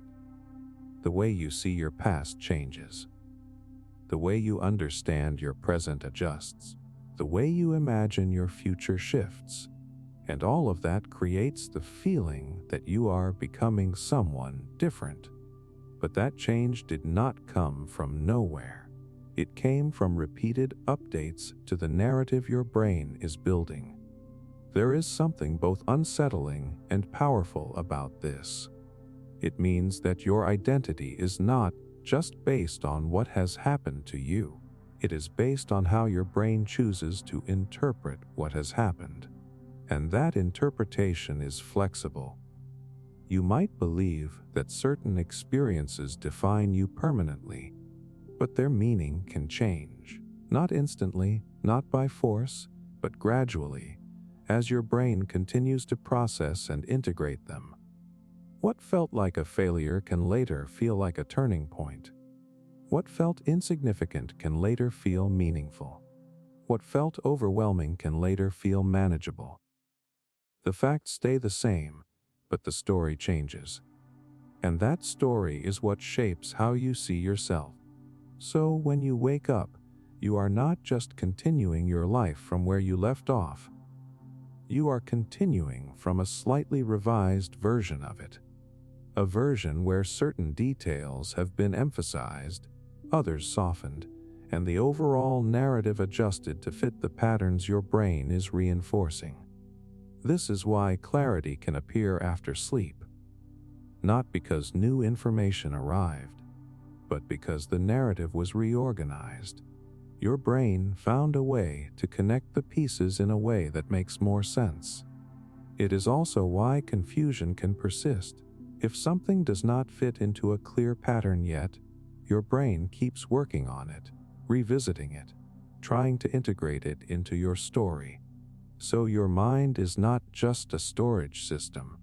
It is a storyteller, and that story is being rewritten every single night. Which means something simple but easy to miss. The person you wake up as is not just someone who remembers yesterday.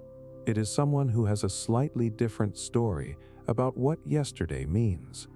And that story quietly shapes everything you do next. Habit reinforcement during sleep cycles. You think your habits are built in the moments you act, in the visible parts of your day, where you choose to do something or avoid it. It feels like that is where the change happens, where the habit either strengthens or weakens. But that is only half the story. The action you take during the day is just the signal. The real reinforcement happens later, when you are asleep, when your brain takes that signal and decides what to do with it. Because your brain is not just recording what you do, it is deciding what becomes easier to repeat. Throughout the day, you create patterns without even realizing it. You respond to stress in a certain way. You reach for distractions at certain moments. You follow through on something, or you delay it. Each of these actions creates a pathway, a connection between a situation and a response. In the moment, it feels like a one-time decision. It feels small, isolated, not important enough to define anything about you. But your brain does not treat it as isolated. It treats it as data.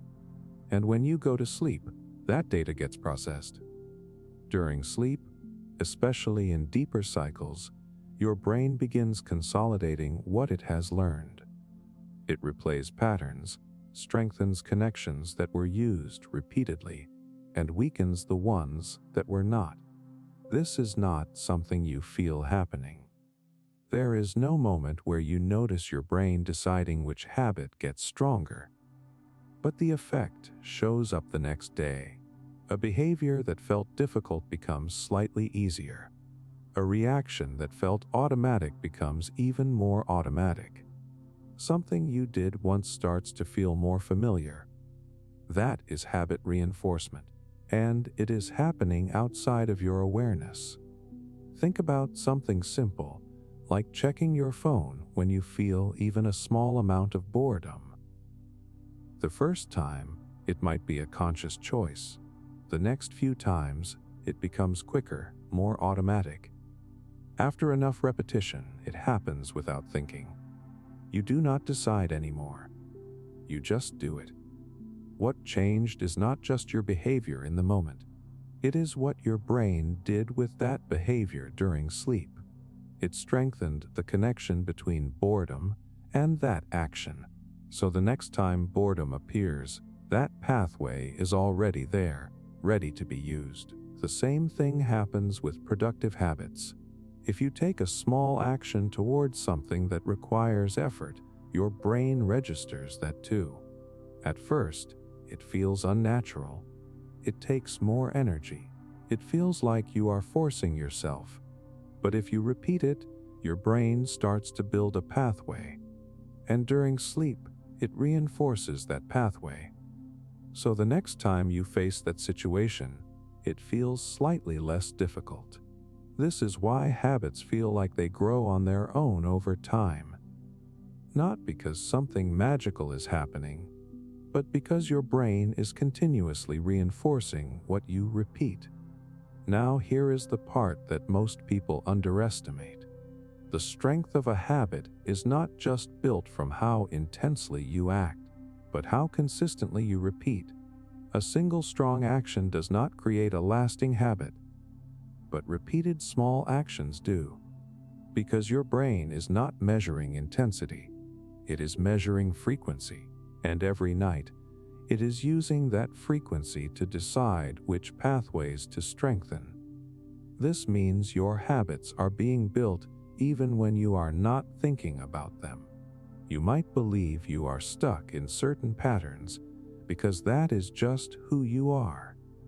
But what is actually happening is that those patterns have been reinforced enough times. during both the day and the night to become your default. They feel natural because they are easy, and they are easy because your brain has made them that way. But this also means something important. If a pattern is not repeated, it does not get reinforced. And if it does not get reinforced, it starts to weaken. This is why breaking a habit is not about one moment of resistance. It is about interrupting the repetition long enough for the pathway to lose strength. At first, it still feels automatic. The urge is still there. The pathway is still strong. But if you consistently choose a different response, your brain starts to adjust. During sleep, it notices that the old pattern is not being used as much. It begins to weaken it. At the same time, it strengthens the new pattern. Over time, the balance shifts. What once felt automatic becomes less so. What once felt difficult becomes easier, and eventually, your default changes. But this process requires patience because the reinforcement does not happen instantly. It happens cycle by cycle, night after night. There is no single moment where the habit flips. It is gradual. This is why people often give up too early. They expect immediate change.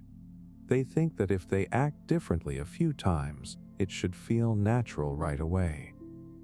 But your brain needs repetition, followed by consolidation during sleep, to make that change stick. Without that, the new pattern remains weak.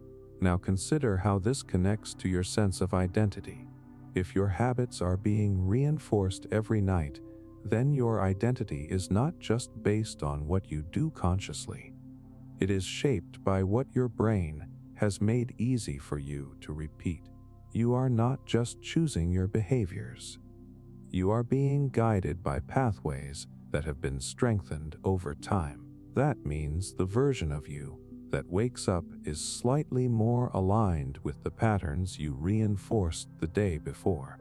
If you repeated avoidance, you wake up slightly more inclined to avoid. If you repeated action, you wake up slightly more inclined to act. The shift is small, almost invisible, but it accumulates. And over time, those small reinforcements become your baseline. This is why habits feel like identity, because they are repeated so often and reinforced so consistently that they shape your default way of being. But they are not fixed. They are the result of a process that is still happening. Every night, your brain is updating which behaviors are easiest to access. It is deciding what becomes automatic and what fades, and you experience the result as personality, as preference, as who you are. But underneath that, there is a system constantly reinforcing whatever you repeat. Which means something simple but powerful. You are not just living your habits. You are training them. And every time you sleep, your brain is locking in that training, making certain patterns stronger, making others weaker, and quietly shaping the version of you that wakes up the next day. Why regret feels different after rest. Regret at night does not feel the same as regret in the morning. And if you pay attention to that shift, it is almost unsettling. The exact same memory, the same mistake, the same words you wish you could take back can feel heavy, sharp, almost unbearable when you are lying there in the dark. It loops in your head, it grows, it starts to define how you see yourself. In that moment, it does not feel like a passing thought. It feels like truth, like you have just uncovered something real about who you are. But then you wake up, and something about that feeling changes. It is still there, but it is softer, less consuming, more contained. You can think about it without being pulled under by it. And the strange part is, nothing about the situation itself changed. That difference is not just about being rested. It is about how your brain processes regret across time, especially through sleep. During the day, and even more so at night, regret is closely tied to emotional intensity. It is not just a reflection on what happened. It is a mix of memory, self-judgment, imagined outcomes, and the emotional reaction attached to all of it. When you are tired, your ability to regulate those emotional layers becomes weaker. So instead of seeing regret as one part of your experience, it starts to take over the whole frame. It feels bigger than it actually is because there is less resistance against it. At night, your mind tends to narrow its focus. It locks onto whatever feels unresolved or emotionally charged. Regret fits perfectly into that space because it is built on things that feel unfinished. Something you said, something you did not do, a decision you wish you could reverse. Your brain treats those moments like open loops. It keeps returning to them, trying to make sense of them, trying to close them. But because you are in a state where emotional regulation is lower, those loops do not resolve easily. They intensify instead. So the regret you feel at night is not just the memory. It is the memory amplified by a brain state that is more reactive and less balanced. Then you fall asleep, and something important begins to happen. Your brain starts processing those emotional signals in a different way. It revisits the memory, but without the same level of urgency. The emotional charge is reduced. The sharpness of the feeling begins to soften. This does not mean the regret disappears. It means it is being integrated differently. During sleep, your brain works to separate the raw emotion from the memory itself. It keeps the information, the fact that something happened, but it adjusts how strongly you feel about it. It reduces the intensity just enough to make the memory easier to handle.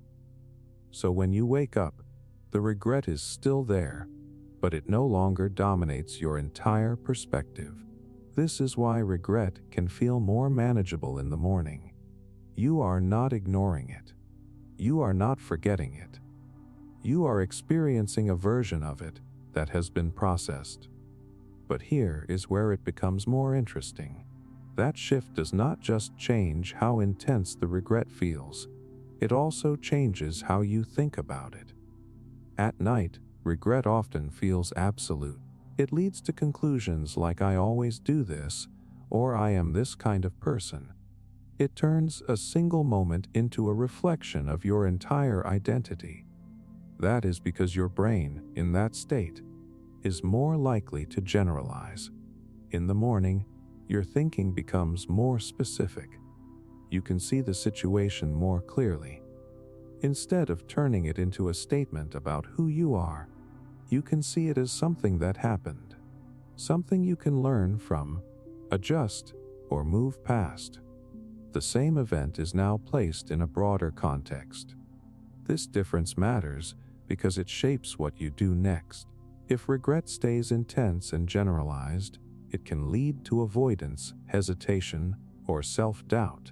If it becomes more specific and manageable, it can lead to reflection and change. Sleep plays a role in that shift, but it is not perfect. Not all regret gets resolved overnight. Some memories carry more weight, especially if they are tied to deeper patterns or repeated experiences. In those cases, the emotional charge might not reduce as much. You might wake up still feeling it strongly. That is because your brain has not fully processed it yet. It still sees it as important, something that needs attention. This is why some regrets fade quickly, while others linger. It depends on how your brain categorizes them during processing. Now consider what this means for how you see yourself. If your sense of regret changes after sleep, then the version of you that felt defined by that regret at night is not the same as the one that reflects on it in the morning. One version is overwhelmed by it.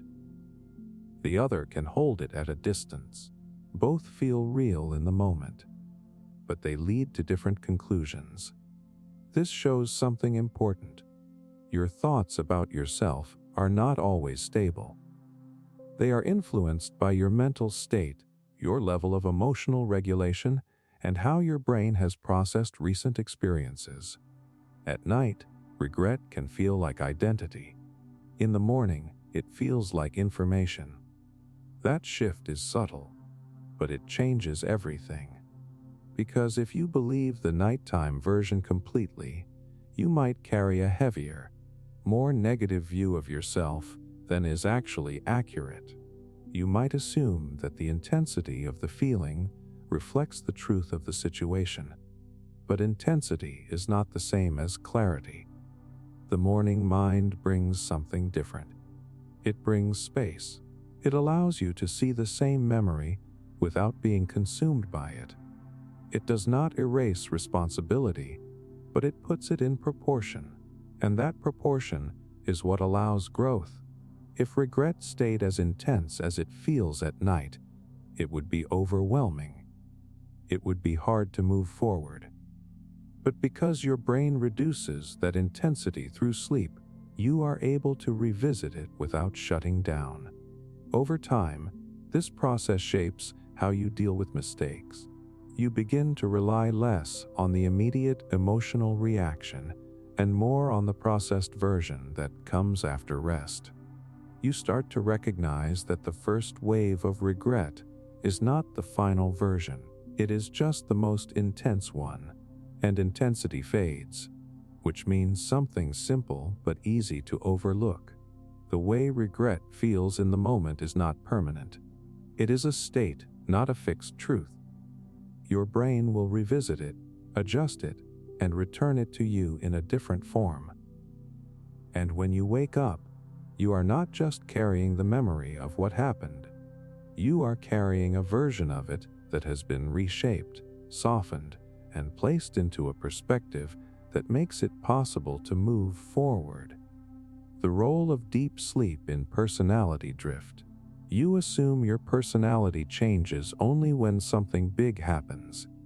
A major decision, a life event, a clear turning point you can point to and say, that is when I became different. But that is not how it usually works. Most of the time, your personality is drifting in small, almost invisible ways, and one of the most powerful forces behind that drift is something you are not even aware of while it is happening. Deep sleep.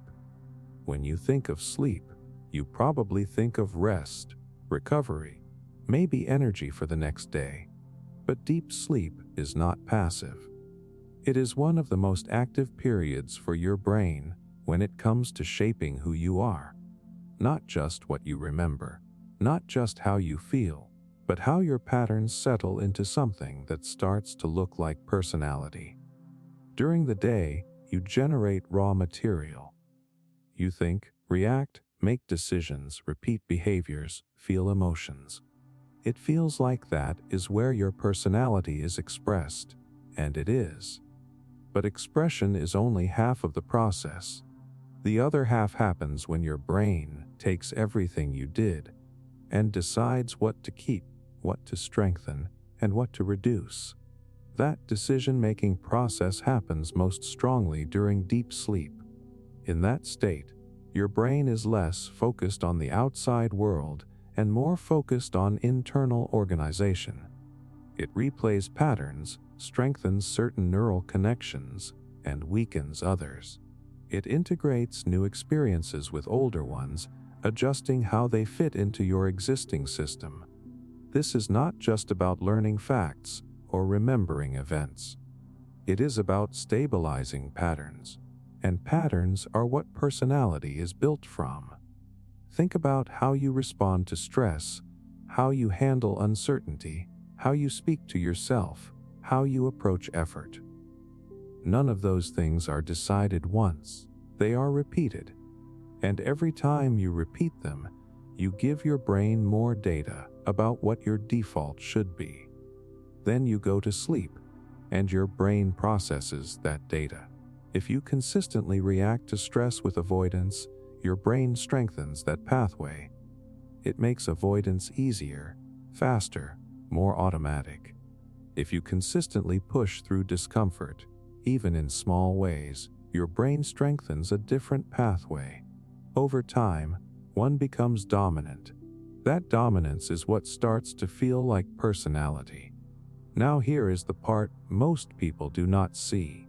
This reinforcement is not happening only in the moment you act. It is being solidified during deep sleep.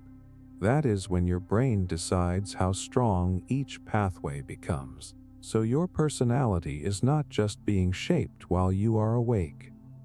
It is being locked in while you are asleep. And because this happens every single night, the changes accumulate. They are small at first, almost unnoticeable. You do not wake up feeling like a different person. You still recognize yourself. Your habits feel familiar. Your thoughts feel consistent.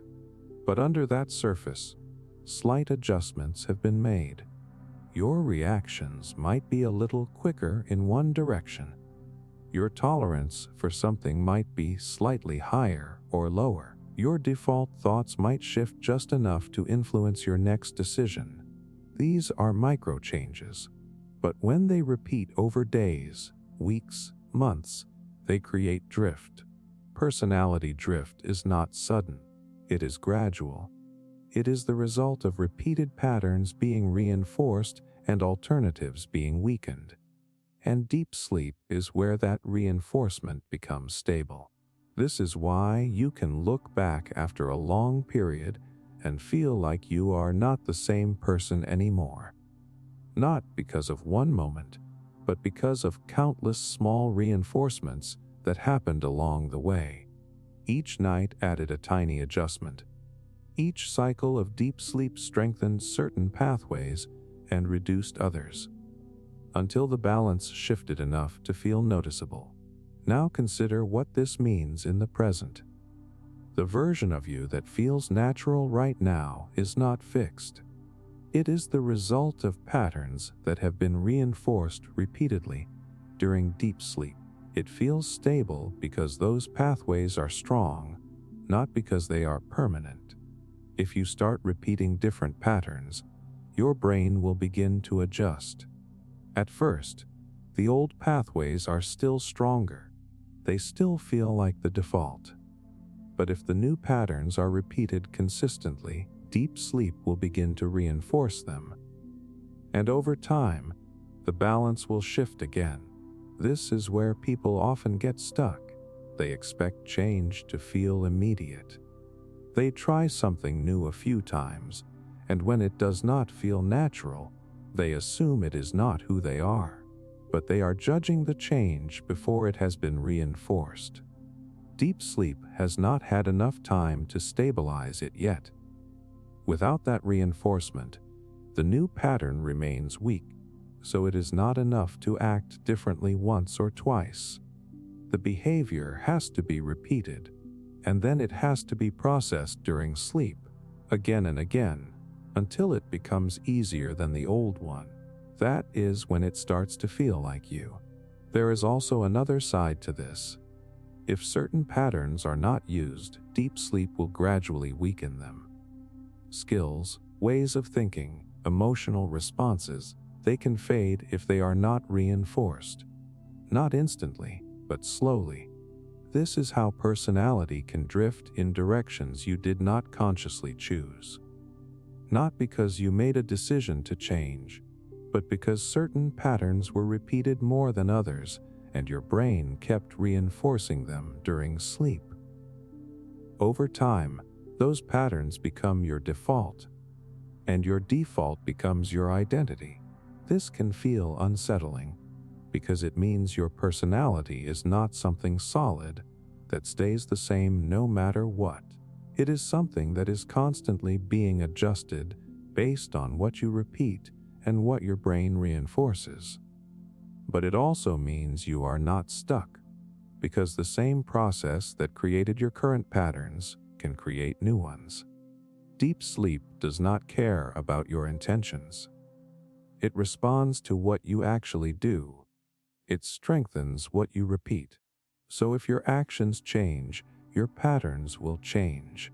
And if your patterns change, your personality will drift in a different direction. Not all at once, not in a dramatic way, but gradually, through repeated cycles of reinforcement, which means something simple but powerful. You are not the same person over time because your brain is constantly updating which patterns define you, and a large part of that update happens when you are not even aware of it. In the quiet, consistent, unnoticed work of deep sleep, where your brain is shaping not just what you remember, but how you tend to think, feel, and act. And those tendencies, repeated and reinforced enough times, become what you call your personality. Subconscious problem solving overnight. You have had moments where you went to bed stuck on something, completely unable to figure it out, looping the same thoughts over and over, getting nowhere. It feels like your mind has hit a wall. You try harder, you think longer, you replay the problem again and again, but nothing shifts. Then you wake up, and something is different. The answer feels clearer, or at least the problem feels lighter, more organized, less overwhelming. Sometimes the solution is just there, almost like it appeared out of nowhere. And it is tempting to think you just needed rest, but what actually happened is more interesting than that. Your brain kept working on the problem while you were not even aware of it. During the day, your thinking is narrow in ways you do not notice. You focus on what feels most urgent, most obvious, most directly connected to the problem. That focus helps you act quickly, but it also limits you. You keep circling the same ideas, the same assumptions, the same interpretations. If those do not lead to a solution, you get stuck. It feels like you are thinking harder, but you are really just repeating the same pattern with more intensity. When you go to sleep, that pattern breaks. Your brain does not stay locked into the same rigid structure. It starts loosening connections, allowing different parts of your memory and experience to interact in ways they would not during the day. It revisits the problem, but it does not treat it as something that needs an immediate answer. It treats it as something to explore. This is where subconscious problem solving begins. Your brain starts pulling in related information, not just the obvious pieces, but distant connections, past experiences, fragments of knowledge that did not seem relevant before. It reorganizes the problem, breaking it apart and rebuilding it from different angles. It tests patterns, compares possibilities, and adjusts how everything fits together. This is not something you experience directly. You are not aware of it happening. But the structure of the problem inside your mind is changing. That is why you can wake up with a new perspective. The problem itself has not changed, but the way it is arranged in your mind has. Connections that were not visible before become clearer. Assumptions that felt fixed start to loosen. And sometimes, a solution emerges because the pieces finally fit together in a way they did not before. Now here is the part that feels almost surprising. Your brain does not need you to consciously guide this process. In fact, your conscious thinking can sometimes get in the way. When you are trying too hard to solve something, you can become attached to a specific approach. You keep forcing the same direction, even if it is not working. Sleep removes that pressure. It allows your brain to step outside the narrow path you were stuck in and explore alternatives. It is not constrained by the same sense of urgency or the same need to be immediately correct. It can be flexible in a way that your waking mind often is not. This is why people often say to sleep on it. It sounds simple, but it reflects something real. Giving your brain time in that state allows it to reorganize information without the constraints of conscious effort. But this process is not just about finding solutions. It is also about reducing the emotional weight attached to problems. During the day, a problem is not just logical, it is tied to stress, pressure, expectation.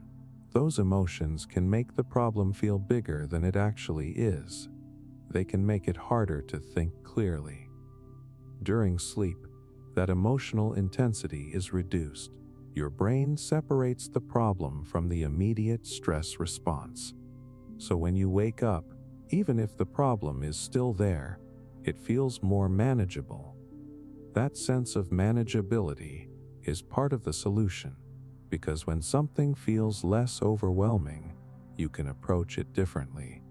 You can think more clearly, consider more options, and make decisions without the same level of pressure. Over time, this pattern shapes how you deal with challenges. If you constantly try to solve everything in a state of urgency, you limit your ability to see new possibilities. But if you allow space for your brain to process things in the background, you give it the chance to reorganize information in ways that are not immediately obvious. This does not mean every problem will be solved overnight. Some are too complex, too dependent on new information, or too deeply tied to external factors. But even in those cases, the way you think about the problem can shift. And that shift matters, because how you frame a problem influences how you approach it. Now connect this to your sense of self. If your brain is constantly working on problems, even when you are not aware of it, then the version of you that wakes up is not just carrying forward the same confusion or uncertainty. It is carrying a slightly adjusted understanding. That means you are not static in how you think. Your perspective is being updated in the background, and those updates accumulate. Over time, you become someone who sees problems differently, not because you consciously decided to change, but because your brain has been continuously reorganizing how you approach them. This is why clarity can feel like it appears suddenly. It feels like a moment, but it is actually the result of a process that has been unfolding without your awareness. The work was happening all along. You just were not there to see it. So when you wake up and something makes more sense than it did before, it is not random. It is the outcome of your brain breaking out of the limits of your daytime thinking, exploring new connections, and quietly rebuilding the problem into something you can finally understand, which means something simple but easy to overlook. You are not only solving problems when you are actively thinking about them. You are also solving them when you let your mind step away, when you stop forcing an answer, and when you give your brain the space to do what it does best in the background. And that space, more often than not, begins when you go to sleep. Identity as a daily iteration, not a constant. You wake up and assume you are continuing from yesterday like nothing really changed. Same identity, same personality, same internal structure, just picking up where it left off. It feels seamless, like there is a stable version of you moving forward through time. But that sense of continuity hides something much more active. You are not continuing as the exact same person. You are iterating, slightly adjusted, subtly rewritten, carrying forward a version of yourself that has already been modified. The idea of identity as something constant is comforting. It gives you a sense of stability, something to hold on to. You can say, "This is who I am," and believe that it will remain true. But that belief depends on one thing: that the internal patterns shaping you stay the same. And they do not. They are being updated constantly, based on what you repeat, what you feel, what your brain processes, and what it decides to keep. Every day, you generate inputs. You think certain thoughts, you react in certain ways, you reinforce certain behaviors. None of it feels permanent in the moment. It feels like you are just moving through your day. But your brain is tracking all of it. It is looking for patterns, not isolated actions. It is asking what repeats, what matters, what should become easier next time. Then you go to sleep, and that is where the shift happens. Your brain does not just store the day. It reorganizes it. It strengthens some pathways, weakens others, adjusts emotional intensity, and integrates everything into your existing structure. That means the version of you that wakes up is not a perfect continuation. It is an updated iteration. The changes are small, almost impossible to notice in real time. You do not wake up feeling like a different person. You still recognize your thoughts, your habits, your preferences. But under that familiarity, the balance has shifted. Maybe a certain reaction is slightly easier. Maybe a certain thought feels a bit more automatic. Maybe something that bothered you yesterday does not hit as hard today. These are not dramatic changes, but they are real. And they are happening every single day. This is what iteration looks like. It is not a complete rewrite. It is a series of small adjustments that gradually change the system. Now here is where it becomes important. If your identity is being updated daily, then it is not fixed in the way you think it is. It is not something you discover once and then protect. It is something that is constantly being shaped by what you do and what your brain reinforces. That means who you are is not just a reflection of your past. It is a reflection of what has been repeated and processed recently. If you consistently act in a certain way, your brain strengthens that pattern. If you stop repeating it, your brain starts to weaken it. Over time, those changes alter your defaults. And your defaults are what feel like identity. This is why you can slowly become someone different without a clear moment of change. You do not decide one day to become that person. You iterate into it. Each day adds a small adjustment. Each night reinforces it, until the difference becomes noticeable. But because the process is gradual, it feels natural. It feels like you are just being yourself. You do not feel the shift as it happens. You only notice it when you look back and see that something has changed. This can feel unsettling because it challenges the idea that there is a stable core you can rely on. If you are always updating, then what is fixed? What is permanent? The answer is not much, and that is not a flaw, it is a feature. Your brain is designed to adapt. It is designed to update based on new information and repeated patterns. A completely fixed identity would not allow for growth or adjustment. It would lock you into one way of being, regardless of what you experience. Instead, you have something more flexible, an identity that evolves through iteration. But this flexibility also means something else. You are always moving in some direction, whether you realize it or not. You are either reinforcing the patterns that already exist, or you are slowly building new ones. There is no neutral state where nothing changes. Even doing nothing is a form of repetition, and repetition is what your brain uses to decide what to strengthen.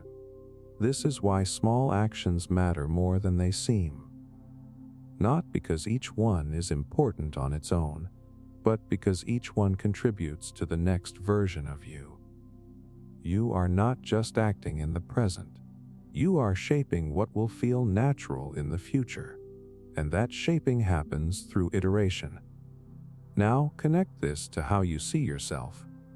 If you believe your identity is fixed, you might resist change. You might think this is just who I am and treat your current patterns as permanent. But if you understand that you are iterating, you see those patterns differently. They are not permanent traits, they are current configurations, and configurations can change, but only through repetition and reinforcement. That means awareness alone is not enough. You can understand that you want to be different, but if your actions do not change, your brain has no reason to update the pattern. Iteration requires input. It requires repeated behavior that your brain can recognize and reinforce. Then, during sleep, that input is processed and integrated, and the next version of you reflects that change. This is not fast. It does not feel dramatic. It is subtle, steady, almost invisible. But it is constant. Every day, you are slightly different from the day before. Not in a way that breaks continuity, but in a way that slowly shifts it. So the idea that you are the same person over time is more of a feeling than a fact. It is created by your brain linking each version together into a continuous story. But underneath that story, the details are changing. You are not a fixed identity moving through time. You are a series of iterations, each one shaped by what you repeated, what you experienced, and what your brain decided to reinforce. And that process does not stop. It continues every day, every night, quietly updating the version of you that wakes up and moves forward. Which means something simple, but powerful. You are not trying to become someone else. You are already becoming someone else, one small iteration at a time. How stress transforms while you sleep. You go to bed carrying stress like it is a fixed weight, something attached to you that will still be there in the same form when you wake up. It feels solid, almost physical, like it has settled into your body and your thoughts at the same time. The problems are still there. The pressure is still there. The unfinished things are still waiting. So it seems obvious that the stress will be the same in the morning. But it is not. Something happens to it while you sleep. It changes shape. During the day, stress builds in layers. It is not just one thing. It is the situation itself, the thoughts you attach to it, the emotions that rise from it, and the way your body reacts to all of it. Your mind and body start reinforcing each other. A stressful thought triggers a physical response, and that physical response makes the thought feel more real, more urgent, more important. This loop keeps feeding itself. The longer it runs, the more intense it feels. By the time you reach the end of the day, you are not just dealing with the original problem. You are dealing with everything that has built on top of it. The tension, the repetition, the anticipation of what might go wrong. Stress is no longer just a reaction. It becomes a state. This is why it can feel overwhelming at night. Your brain is tired, your ability to regulate emotions is lower, and the stress that has been building all day is still active.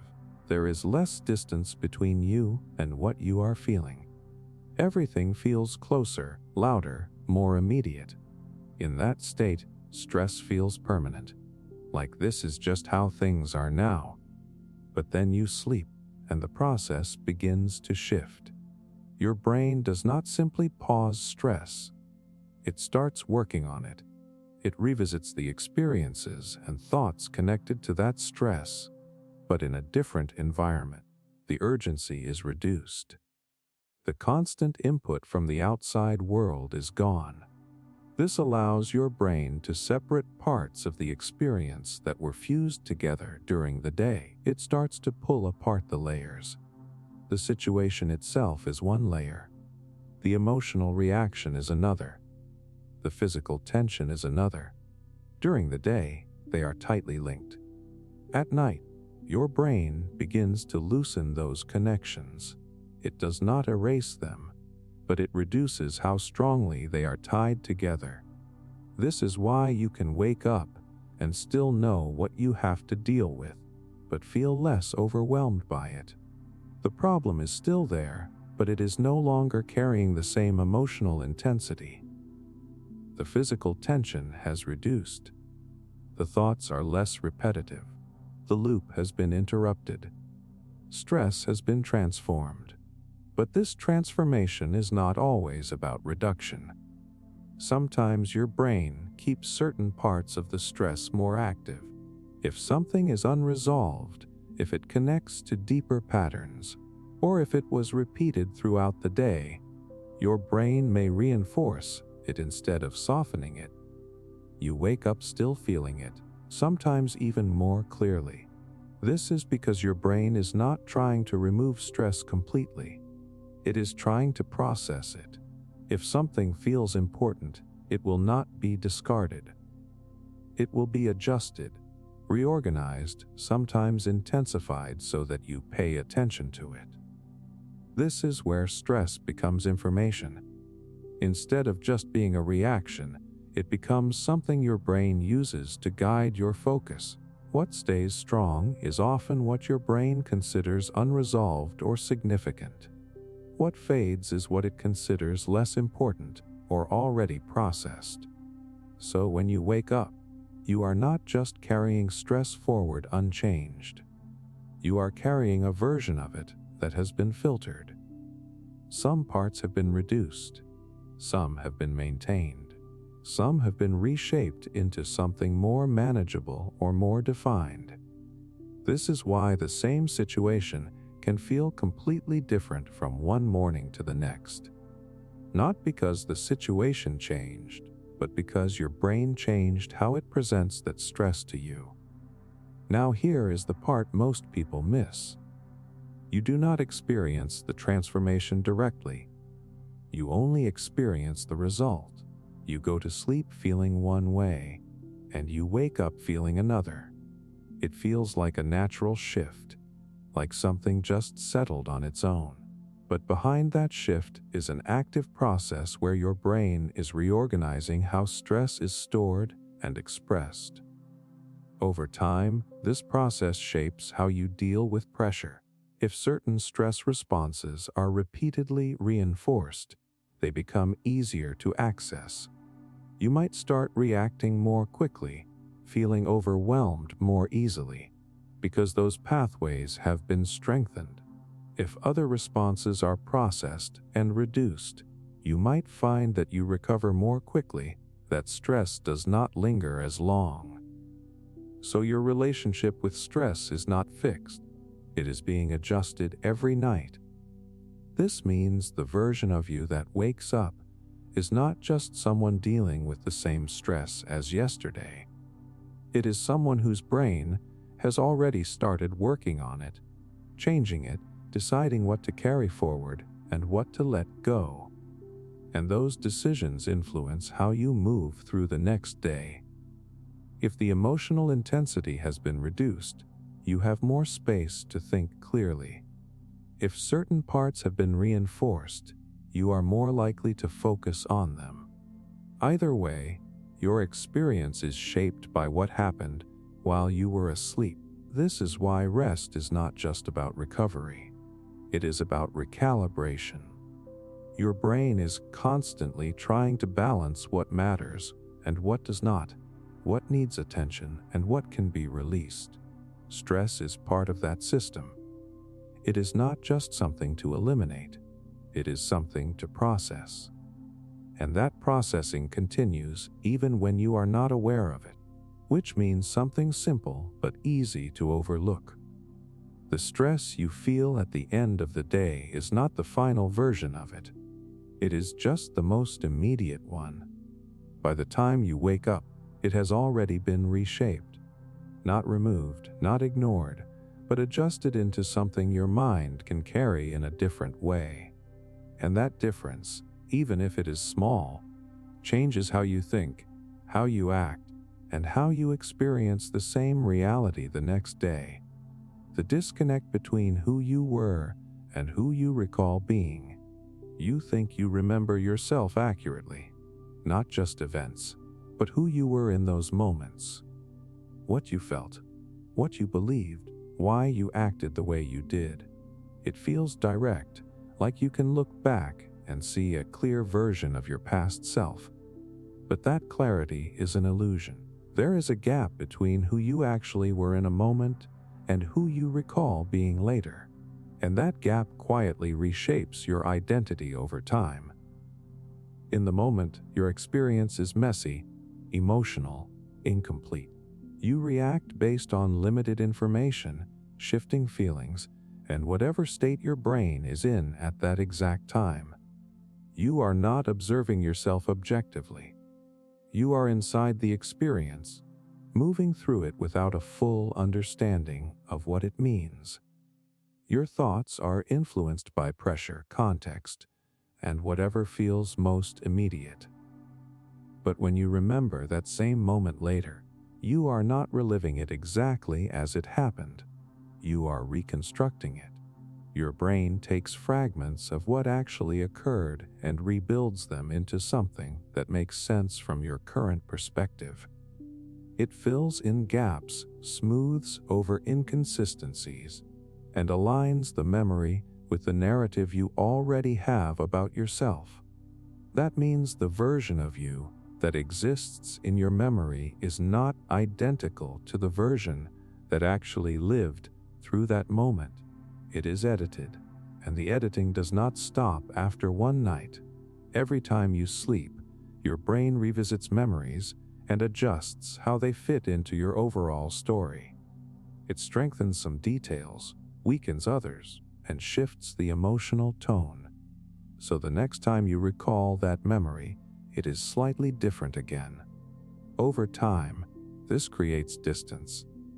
The person you think you were becomes more consistent, more defined, more aligned with your current identity than the person you actually were in that moment.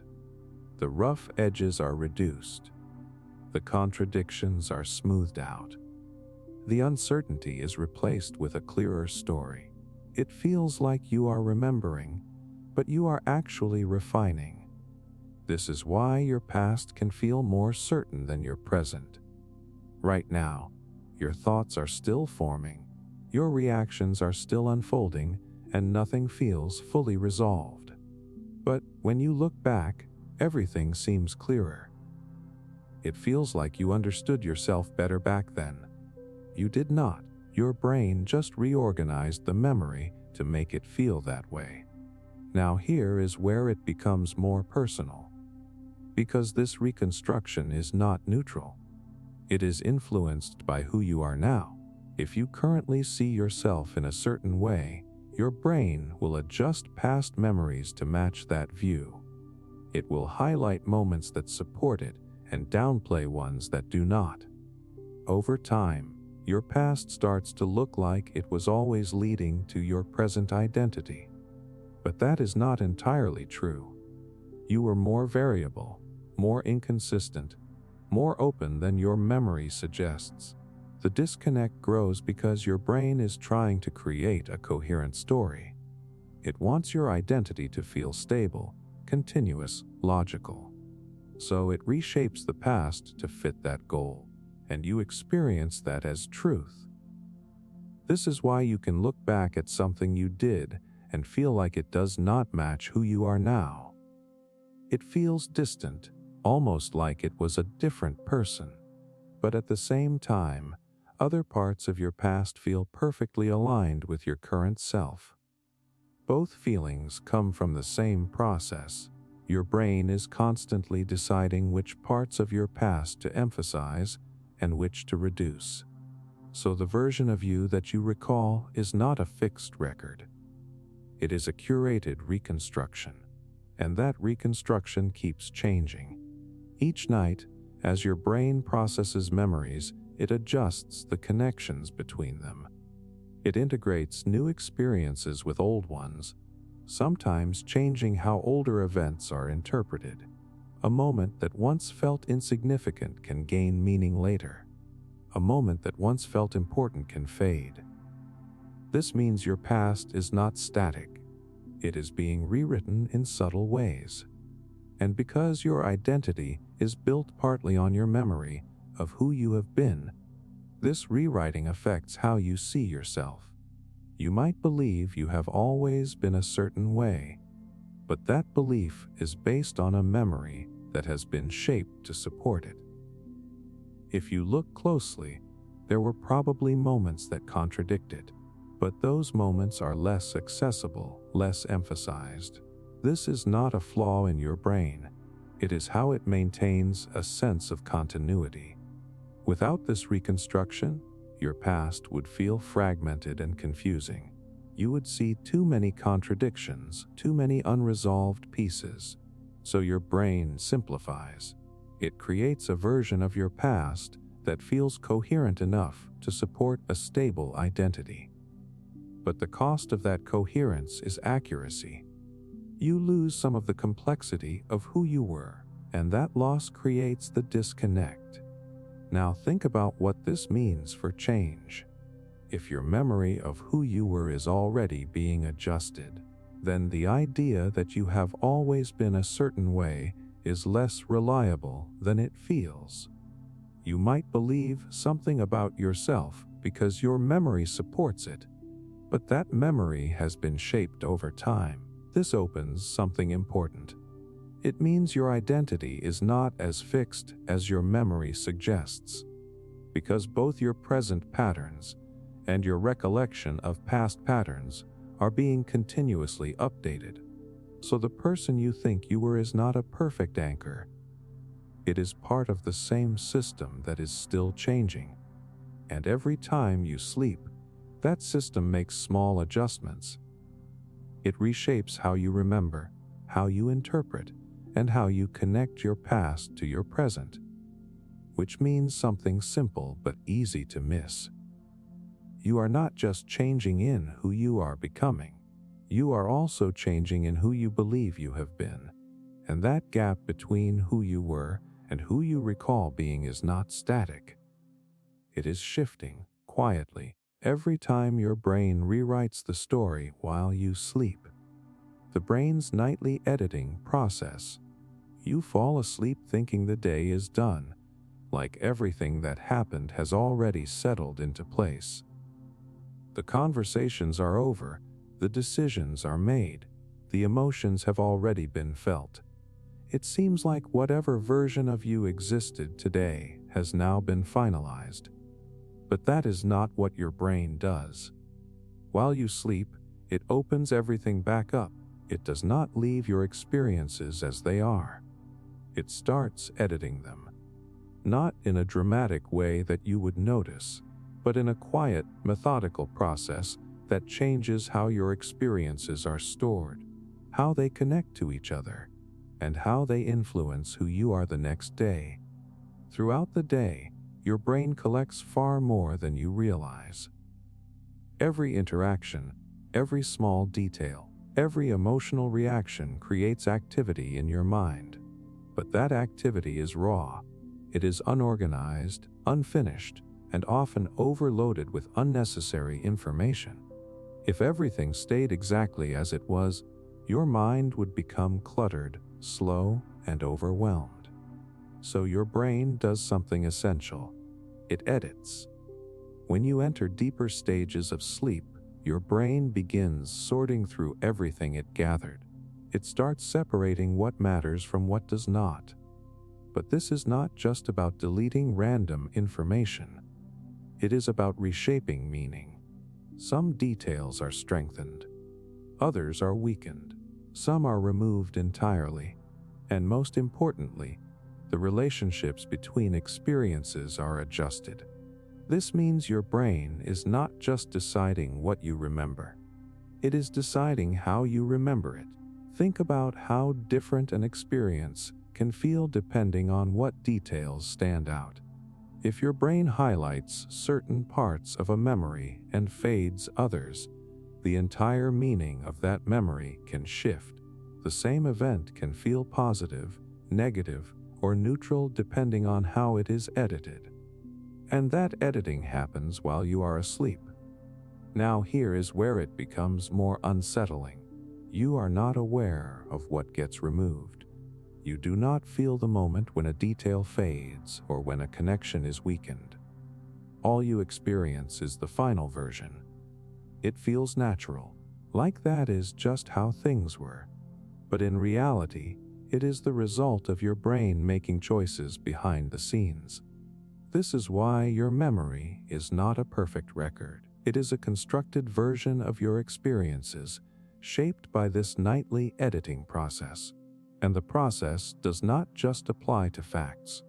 It applies to emotions, interpretations, and patterns. If something carried strong emotional weight during the day, your brain pays more attention to it.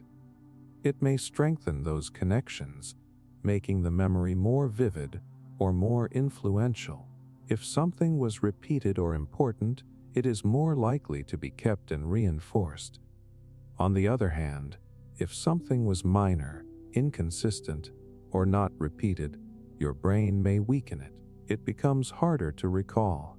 It loses influence over how you think and react. Over time, this creates a filtered version of your experiences. You are not carrying everything forward equally. You are carrying what your brain decided to keep. This is where the editing process starts shaping your identity. Because your sense of self is built partly from what you remember and how you interpret it. If certain patterns are strengthened and others are reduced, your identity shifts accordingly. You might start to feel like you are someone who always reacts in a certain way, not realizing that other ways of reacting were gradually edited out. You might believe certain things about yourself because the memories supporting those beliefs were reinforced, while conflicting ones were weakened. So the person you wake up as is not just influenced by what happened. It is influenced by how your brain edited what happened. Now consider how this process affects your thoughts. During the day, you have many different ideas, some strong, some weak, some repeated, some fleeting. It feels like all of them are part of you, but during sleep, your brain evaluates those patterns. It strengthens the ones that were used more often. It weakens the ones that were not. This means that your default thoughts, the ones that come to you most easily, are not random. They are the result of repeated editing and reinforcement. Over time, this makes certain ways of thinking feel natural, and others feel distant or unnatural. But both existed at some point. One was just edited into prominence. The other was edited out. This is also why your emotional responses can change over time without a clear reason. If certain emotional patterns are repeatedly reinforced, your brain strengthens them during sleep. If others are not used, they fade. Eventually, your range of reactions becomes shaped by what has survived this editing process. Now here is the part most people underestimate. The editing is ongoing. It does not stop after one night. Every time you sleep, your brain revisits, adjusts, and refines. Memories are not stored once and left alone. They are re-edited each time they are processed. This means that something you experienced days, weeks, or even years ago can still be changing in how it is stored and interpreted. The story is not fixed. It is being updated. And because these updates are small, you do not notice them happening. You only notice the result over time. This is why your perspective on the past can shift. Something that once felt important can lose its weight. Something that once felt insignificant can gain meaning. It is not just because you are thinking about it differently. It is because your brain has been editing how that memory is structured. Now connect this to your sense of continuity. You feel like the same person because your brain maintains a consistent narrative. It links your experiences together into a story that feels stable. But that stability is created through editing. Contradictions are reduced. Inconsistencies are smoothed out. Details that do not fit are weakened. So the version of your life that you remember feels more coherent than the reality you lived. And that coherence supports your sense of identity, but it also hides how much has been changed. Now here is where it becomes important for how you understand yourself. If your brain is constantly editing your experiences, then the version of you that feels stable is not fixed. It is maintained. It is the result of continuous adjustments that keep your identity feeling consistent, even as it changes. That means the idea that you are the same person from one day to the next is partly an illusion created by this process. You are similar enough to feel continuous, but different enough to be constantly evolving. And that evolution is happening in part because of what your brain chooses to keep and what it chooses to let go. This also means that change is not always about adding something new. It is often about what gets edited out. Old patterns can fade. Old beliefs can weaken. Old interpretations can lose their hold, not because you forced them to disappear, but because they were not reinforced enough to survive the editing process. At the same time, new patterns can emerge. New ways of thinking can become stronger. New interpretations can take hold, because they were repeated and reinforced. So the editing process is not just about loss. It is about refinement. Your brain is constantly shaping a version of you that is more streamlined, more efficient, more aligned with what has been repeated. But efficiency is not always accuracy. What gets kept is not necessarily what is most true. It is what is most reinforced, and what gets removed is not necessarily unimportant. It is what was not repeated enough. This is why awareness matters, because even though you cannot control the editing process directly, you influence it through what you repeat during the day. What you focus on, what you think about, how you react, all of it becomes input for what your brain will process at night. And that input shapes what gets strengthened and what gets weakened. So every day, you are not just living your life. You are providing material for the next version of yourself. And every night, your brain is taking that material and editing it into something slightly different. Something that feels familiar, but is not identical, which means something simple but easy to miss. You do not wake up as a perfect continuation of yesterday. You wake up as an edited version of it, a version shaped by what your brain decided to keep, what it chose to reduce, and how it rearranged everything in between.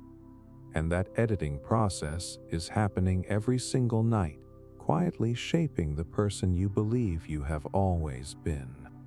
Why some thoughts lose power by morning. There are thoughts that feel unstoppable at night. They grab your attention. They loop without permission. They feel important in a way that is hard to question. You lie there and they expand, building on themselves, connecting to other worries, other doubts, other possibilities. In that moment, it feels like you are seeing something clearly, like this thought matters enough that it cannot be ignored. It feels real, heavy, almost permanent. And then morning comes, and something about that same thought changes. It is still there, but it does not hit the same way. It feels smaller, less convincing, easier to move past. And the strange part is, nothing about the situation itself changed. That shift is not random, and it is not just about getting rest. It is about how your brain processes and filters thoughts while you sleep. Because not every thought you have is meant to carry forward with the same intensity. In fact, most of them are not. During the day, your mind is constantly generating thoughts. Some are useful, some are reactive, some are just noise. But when you are tired, especially late at night, Your ability to filter those thoughts becomes weaker. Your brain becomes more sensitive to whatever stands out emotionally. If something triggers even a small amount of anxiety or uncertainty, it can quickly become the center of your attention. This is why nighttime thoughts often feel exaggerated. It is not that they are completely false, but they are amplified. Your brain is giving them more weight than they actually deserve, because it is operating in a state where emotional signals are louder and regulation is lower. So a small doubt can turn into a bigger question. A minor concern can start to feel like a serious problem. And because there is less distraction at night, your mind keeps returning to it. It loops, repeats, reinforces. In that state, the thought feels powerful. But power in that moment does not mean permanence. When you fall asleep, your brain begins a process that most people never notice. It starts sorting through the thoughts that were active during the day. It does not treat all of them equally. It evaluates them based on repetition, relevance, and emotional significance. Thoughts that were repeated often, or that connect to deeper patterns, are more likely to be reinforced. Thoughts that were brief, inconsistent, or not strongly connected to anything important are more likely to be reduced. This is where many nighttime thoughts lose their power. Because even though they felt intense in the moment, they were not actually reinforced enough to be considered important by your brain. They were amplified by your state, not supported by consistent patterns. So during sleep, your brain weakens them. It does not erase them completely, but it reduces their intensity. It breaks the loop that was keeping them active. It separates them from the emotional charge that made them feel urgent. By the time you wake up, the thought is still there, but it no longer dominates your attention. It has lost its grip. Now here is the part that makes this more interesting. You do not feel the process of a thought losing power. You only feel the result. At night, the thought feels strong, almost unavoidable. In the morning, it feels optional. You can engage with it or ignore it. It no longer pulls you in automatically. This creates the illusion that something external changed. But the change happened inside your brain. It adjusted how much influence that thought has over you. This is also why some thoughts do not lose power by morning. If a thought is repeated throughout the day, if it connects to deeper concerns, or if it carries strong emotional weight, your brain is more likely to keep it active. It may even strengthen it. So when you wake up, that thought is still there, sometimes even clearer. The difference is not in how intense the thought felt at night. It is in how your brain categorized it during processing. Was it just a temporary spike in attention, or was it part of a pattern worth reinforcing? That decision determines what carries over. Now think about what this means for how you understand your own mind. If thoughts can feel so convincing at night, and then lose their power by morning, then intensity is not a reliable measure of truth. Just because something feels important does not mean it will remain important. Just because a thought feels urgent does not mean it needs immediate action. Your brain is constantly testing which thoughts deserve to stay active, and sleep is a big part of that testing process. This is why giving space between a thought and a decision can be powerful, not because the thought will disappear, but because it will be processed. It will either hold its weight or lose it. And that difference tells you something. Over time, this process shapes your mental patterns. Thoughts that are consistently reinforced become easier to access. They feel natural, like they are part of how you think. Thoughts that are not reinforced fade. They become less frequent, less influential. So your mind is not just generating thoughts randomly. It is selecting which ones become part of your default.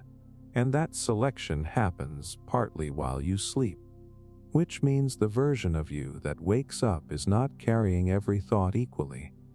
It is carrying a filtered set. Some have been strengthened. Some have been reduced. Some have lost their power entirely, and you experience that as clarity. Now here is the subtle shift that matters. If you start recognizing that nighttime intensity is not final, you stop treating every thought as something that defines you. You begin to see thoughts as temporary states that your brain will process and adjust. You create distance. Instead of reacting immediately, you allow the process to happen. And when morning comes, you are not just looking at the same thought. You are looking at the version that survived, the version that your brain decided was worth keeping. And often, that version is much quieter than it felt the night before, which means something simple but important. Not every thought deserves to follow you into the next day.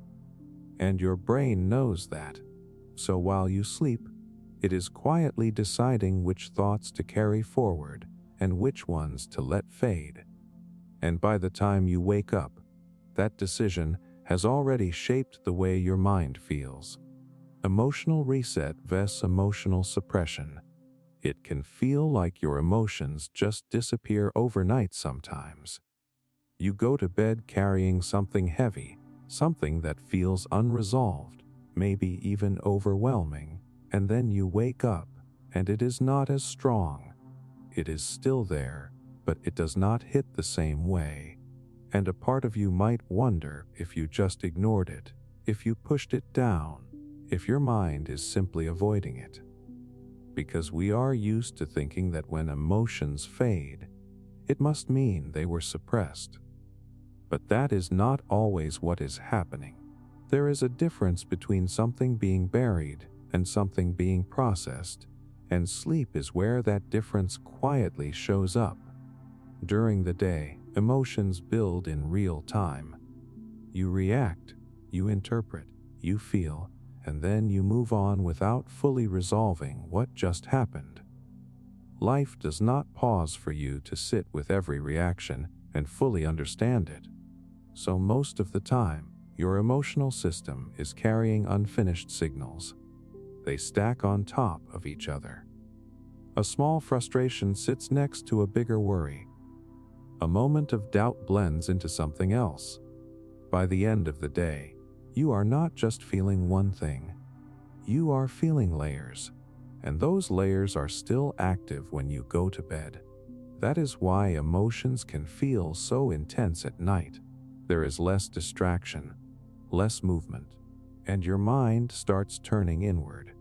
What you feel becomes more noticeable. Thoughts loop more easily. Emotions stretch out because nothing is interrupting them.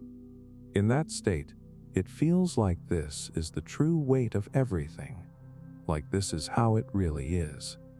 But then sleep begins, and your brain does something that feels almost invisible, but is actually essential. It starts separating. It takes those emotional layers and begins to process them in a different environment. The urgency is lowered.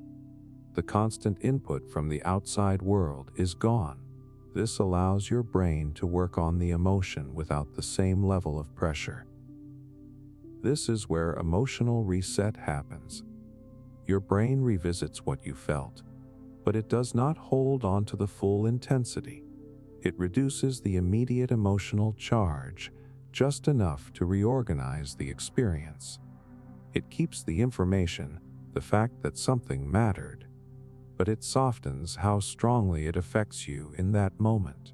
So when you wake up, you are not empty of emotion. You are carrying a processed version of it. That is what a reset looks like. The feeling is still connected to the memory, but it is not overwhelming. It does not take over your entire state. You can think about it without being pulled into it completely. You have space around it. Suppression is different. When something is suppressed, it is not processed. It is avoided, pushed out of awareness, left unresolved. It does not get integrated. It stays in the background, and because it is not resolved, it tends to return. It shows up again in thoughts, reactions, even in physical tension. Suppressed emotions do not become lighter. They become delayed. They wait, and when they come back, they often feel just as strong, sometimes even stronger, because they were never fully addressed. Now here is where the confusion happens. From the outside, both can look similar. In both cases, the emotion is not as visible in the moment. You might feel fine in the morning and assume that you just pushed the feeling away. But the difference is in what happens next. If it was a reset, the emotion feels different when it returns. It is more manageable. It has less intensity. You can engage with it without feeling overwhelmed. It is integrated into your understanding. If it was suppression, the emotion returns with the same force. It feels unresolved, repetitive, like it is asking for attention again. So the key difference is not whether the emotion disappears. It is how it comes back. Sleep tends to support reset more than suppression, because during sleep, your brain is not avoiding the emotion. It is working through it. It is reorganizing how that feeling connects to your thoughts and memories. It is reducing the intensity so that you can handle it more effectively. This is why you can wake up with clarity, not because the problem is gone, but because your emotional system is no longer overloaded by it. You can see it, think about it, respond to it, without being consumed. But this process is not perfect. If something is too intense, too repeated, or too deeply connected to your patterns, your brain may not fully process it in one night. Parts of it can remain unresolved. In those cases, the emotion might still feel strong in the morning. That does not mean it was suppressed. It means it is still being processed. Your brain has not finished working on it yet, and that process can take multiple cycles. Now think about what this means for how you understand your emotions. If something feels lighter after sleep, it is not necessarily avoidance. It can be evidence that your brain did its job. It took something raw and turned it into something you can actually work with. That is not weakness. That is function. Because if every emotion stayed as intense as it felt in the moment, you would not be able to move forward. You would be stuck inside reactions that never settle. Reset allows movement. Suppression creates stagnation. One integrates, the other delays. And the difference between them shapes how you experience yourself over time. If your emotions are consistently reset, you develop a sense of flexibility. You can feel things deeply without being controlled by them. You recover. You adjust. You continue. If your emotions are consistently suppressed, they build pressure. They return. They influence your behavior in ways you do not fully see. They shape your reactions from the background. So what happens while you sleep is not just about rest. It is about how your emotional system is maintained. It is about whether what you feel becomes something you can understand and carry, or something that remains unresolved and keeps coming back. And most of the time, without you even noticing it, your brain is trying to move toward reset. It is trying to take what you felt and turn it into something that fits into your mind without overwhelming it, which means something simple but important. When you wake up and something feels lighter, it does not mean it was ignored. It means it was processed, just enough for you to handle it differently. And that difference is what allows you to keep moving forward without being stuck in the exact same emotional state you went to sleep with. The science behind sleeping on it. You have probably heard the advice so many times that it almost feels like a cliché. Sleep on it. It sounds simple, almost too simple to matter, like it is just about taking a break, getting some rest, and coming back later with a clearer head. But that phrase points to something much deeper than rest. It points to a real process happening in your brain, one that changes how you think, how you feel, and how you decide. Because when you step away from a problem and go to sleep, you are not actually stepping away from it at all. You are handing it off. During the day, your thinking is focused and direct, but also limited. You approach problems in a linear way. You follow a path, test an idea, and if it does not work, you often circle back to the same approach without even realizing it. Your attention is narrow because it has to be. You are dealing with immediate demands, external inputs, and the pressure to find answers quickly.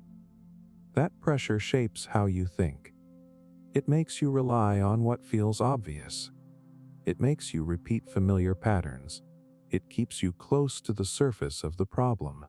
And when those patterns do not lead anywhere, you feel stuck. That stuck feeling is not just about the problem itself.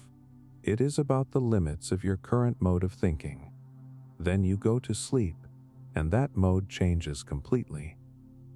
Your brain shifts from focused, controlled thinking to a more flexible and associative process.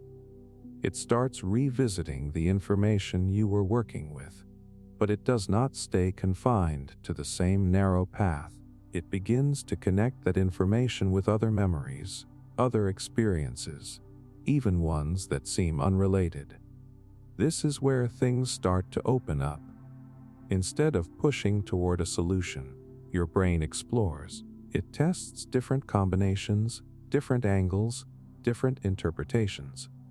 It is not trying to be efficient in the same way your waking mind is. It is trying to reorganize, and that reorganization is what makes new insights possible. There is a reason why people sometimes wake up with answers that felt impossible the night before. It is not because the answer appeared out of nowhere. It is because your brain finally found a way to arrange the pieces differently. Now here is something important. This process is not random. Your brain does not treat every problem the same way during sleep. It prioritizes what stood out during the day. If something was repeated, emotionally charged, or left unresolved, it is more likely to be processed overnight. That is why some problems feel clearer in the morning, while others do not change much. Your brain is constantly deciding what deserves attention, but problem solving is only part of what is happening. There is also an emotional shift. During the day, your thoughts are tied to your emotional state. If something stresses you, that stress influences how you think about it. It can make the problem feel bigger, more urgent, more difficult than it actually is. Sleep reduces that emotional intensity. It separates the problem from the immediate stress response, allowing your brain to look at it without the same level of pressure. So when you wake up, you are not just seeing the problem differently because you found a new idea. You are seeing it differently because you are not carrying the same emotional weight. That alone can change everything. A problem that felt overwhelming can start to feel manageable.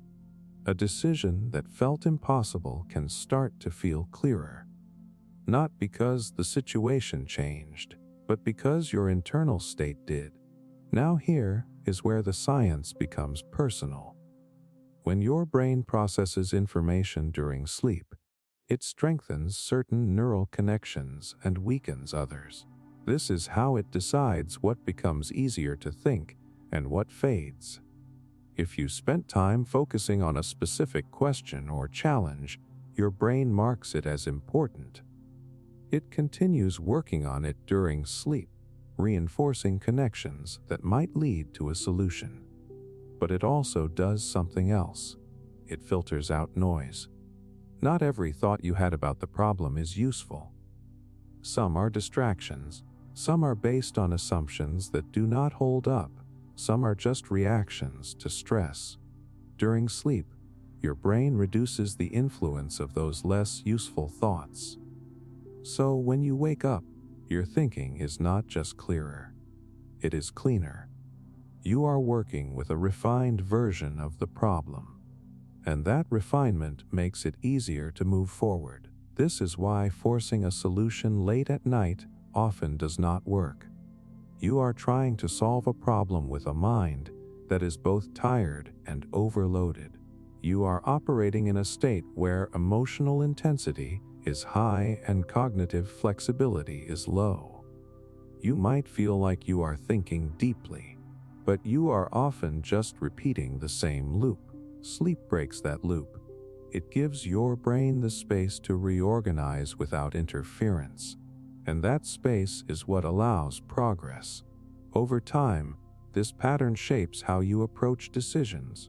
If you learn to recognize that your nighttime thinking is not always reliable, you start to trust the process more than the moment.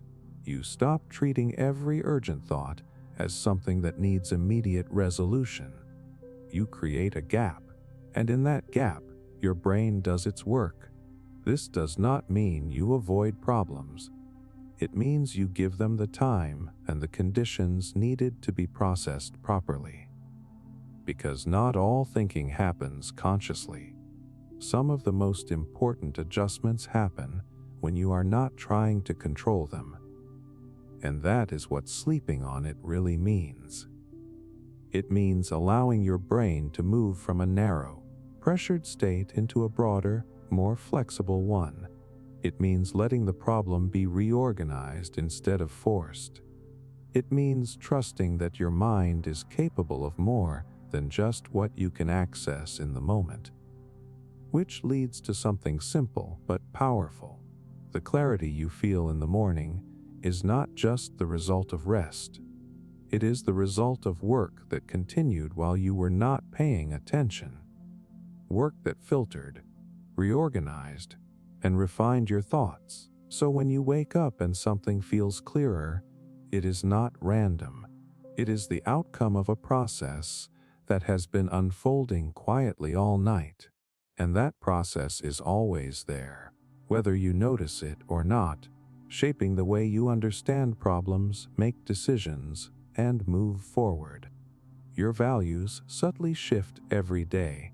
You probably believe your values are stable, that the things you care about, the principles you stand on, the priorities that guide your decisions are fixed parts of who you are. It feels that way because values do not seem to change overnight. You do not wake up and suddenly believe the opposite of what you believed yesterday. There is no dramatic flip, no clear moment where you can say everything is different now. But that is exactly why the change is easy to miss. Your values are shifting, just not in ways that are loud enough to notice in a single day. Every day you make small choices. What you pay attention to, what you ignore, what you act on, what you avoid. None of these feel like declarations of your values.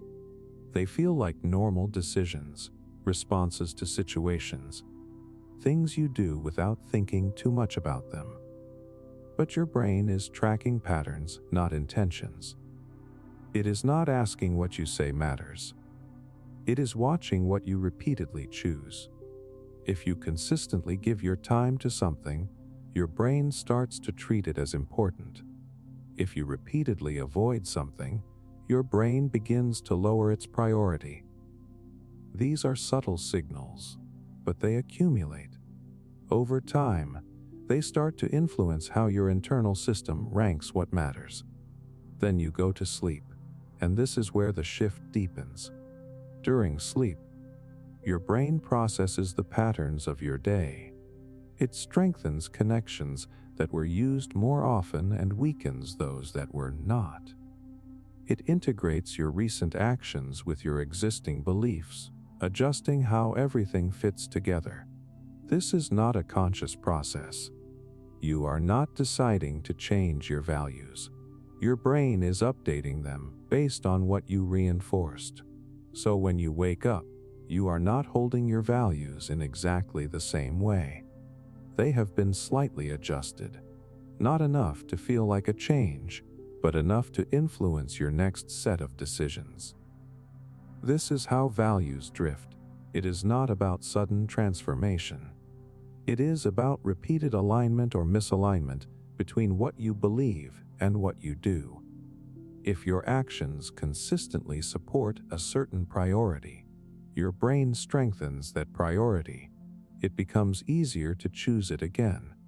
It feels more natural. If your actions do not support a value, even if you say it matters, your brain starts to weaken it.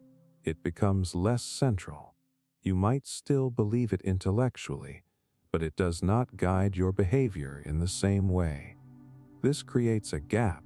What you say matters, and what actually drives your decisions can slowly separate. And because the change is gradual, you do not notice it happening. You still feel like yourself. You still think your values are the same. But your behavior starts to reflect something slightly different. Now here is where it becomes more personal. Think about something you once cared about strongly. Maybe it was a goal, a principle, or a way of living. At some point, it felt important enough to define your direction. But over time, without a clear decision to abandon it, it lost its intensity. It became less urgent, less central, easier to ignore. That did not happen in one moment. It happened through small shifts. Moments where you chose something else. Moments where you did not reinforce it. And nights where your brain processed those patterns and adjusted how important it seemed.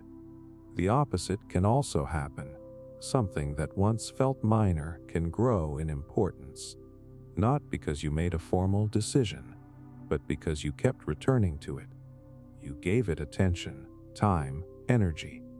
Your brain recognized the pattern and strengthened it. Over time, it becomes part of what you value. So your values are not just ideas you hold. They are patterns that have been reinforced. And reinforcement happens through repetition, which means your daily actions are constantly shaping what matters to you. Now consider what this means for identity. If your values are shifting, then the foundation of your decisions is also shifting. What feels right, what feels important, what feels worth your time, all of that is being adjusted. This does not mean you have no stability. It means your stability is maintained through ongoing reinforcement. The values that feel strongest are the ones that have been supported consistently. And if that support changes, the strength of those values can change too. This can feel uncomfortable because it challenges the idea that your core is fixed, but it also explains something that people often experience without understanding. Why their priorities change over time.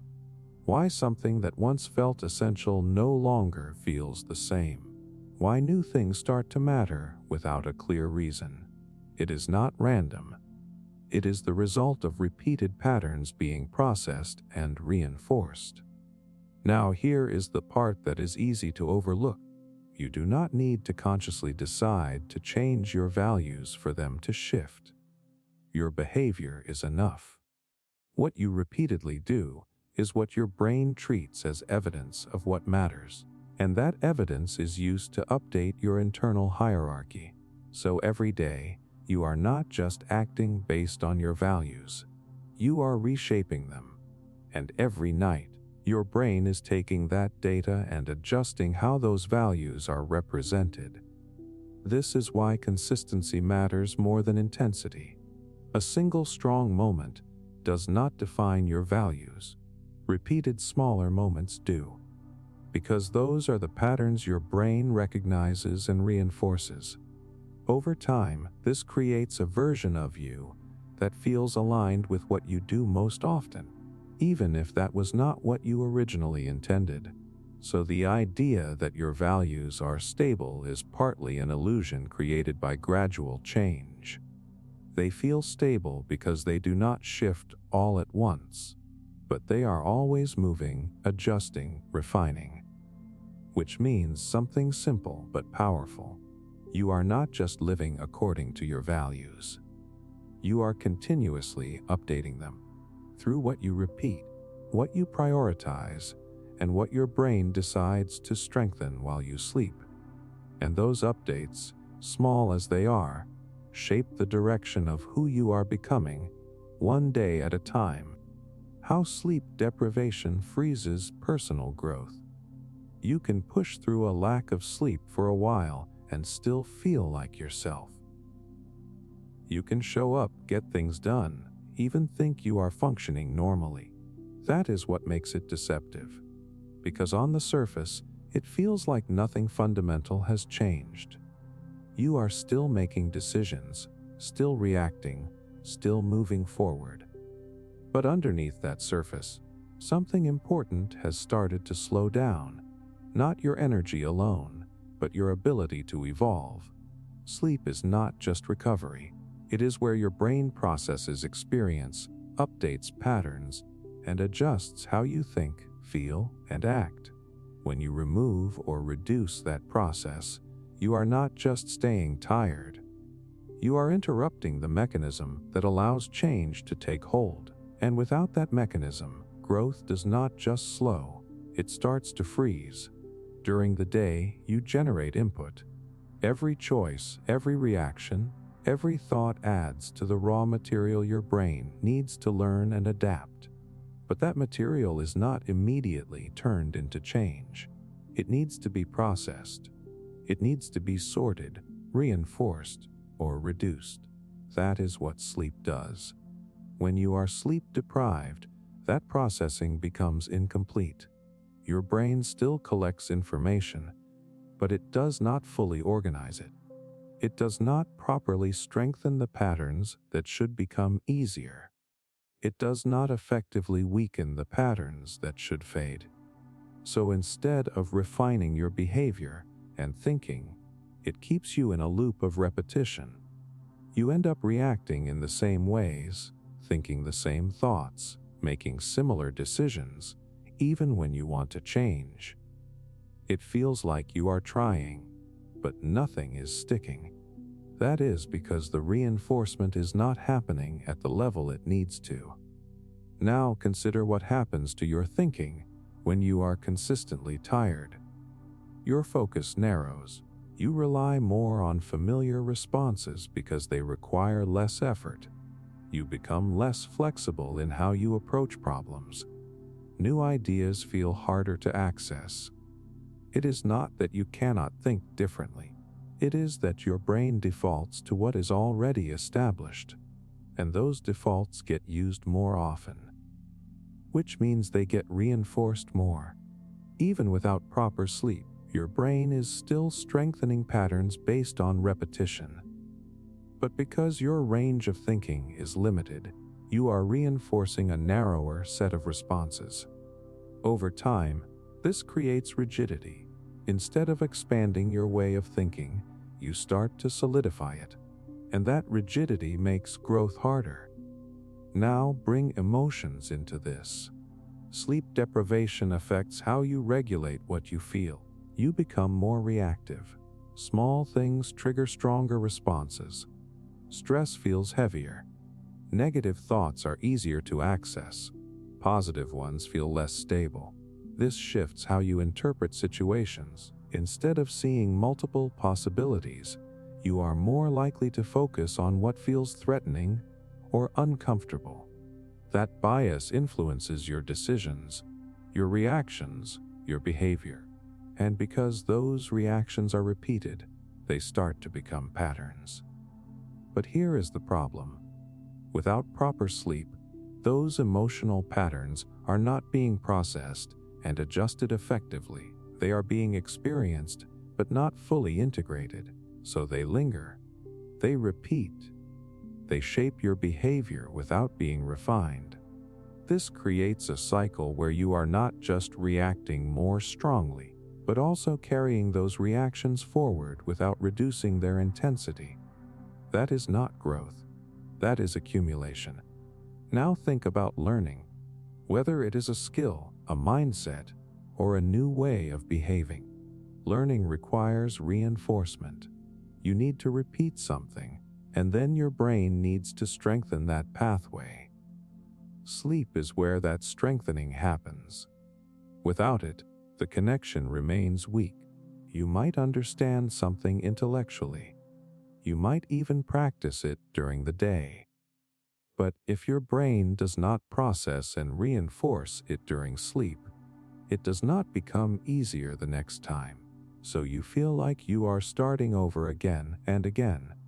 This is why progress can feel inconsistent when you are sleep deprived. You can have moments of clarity or improvement, but they do not stabilize. They do not turn into lasting change. They fade because they were never fully reinforced.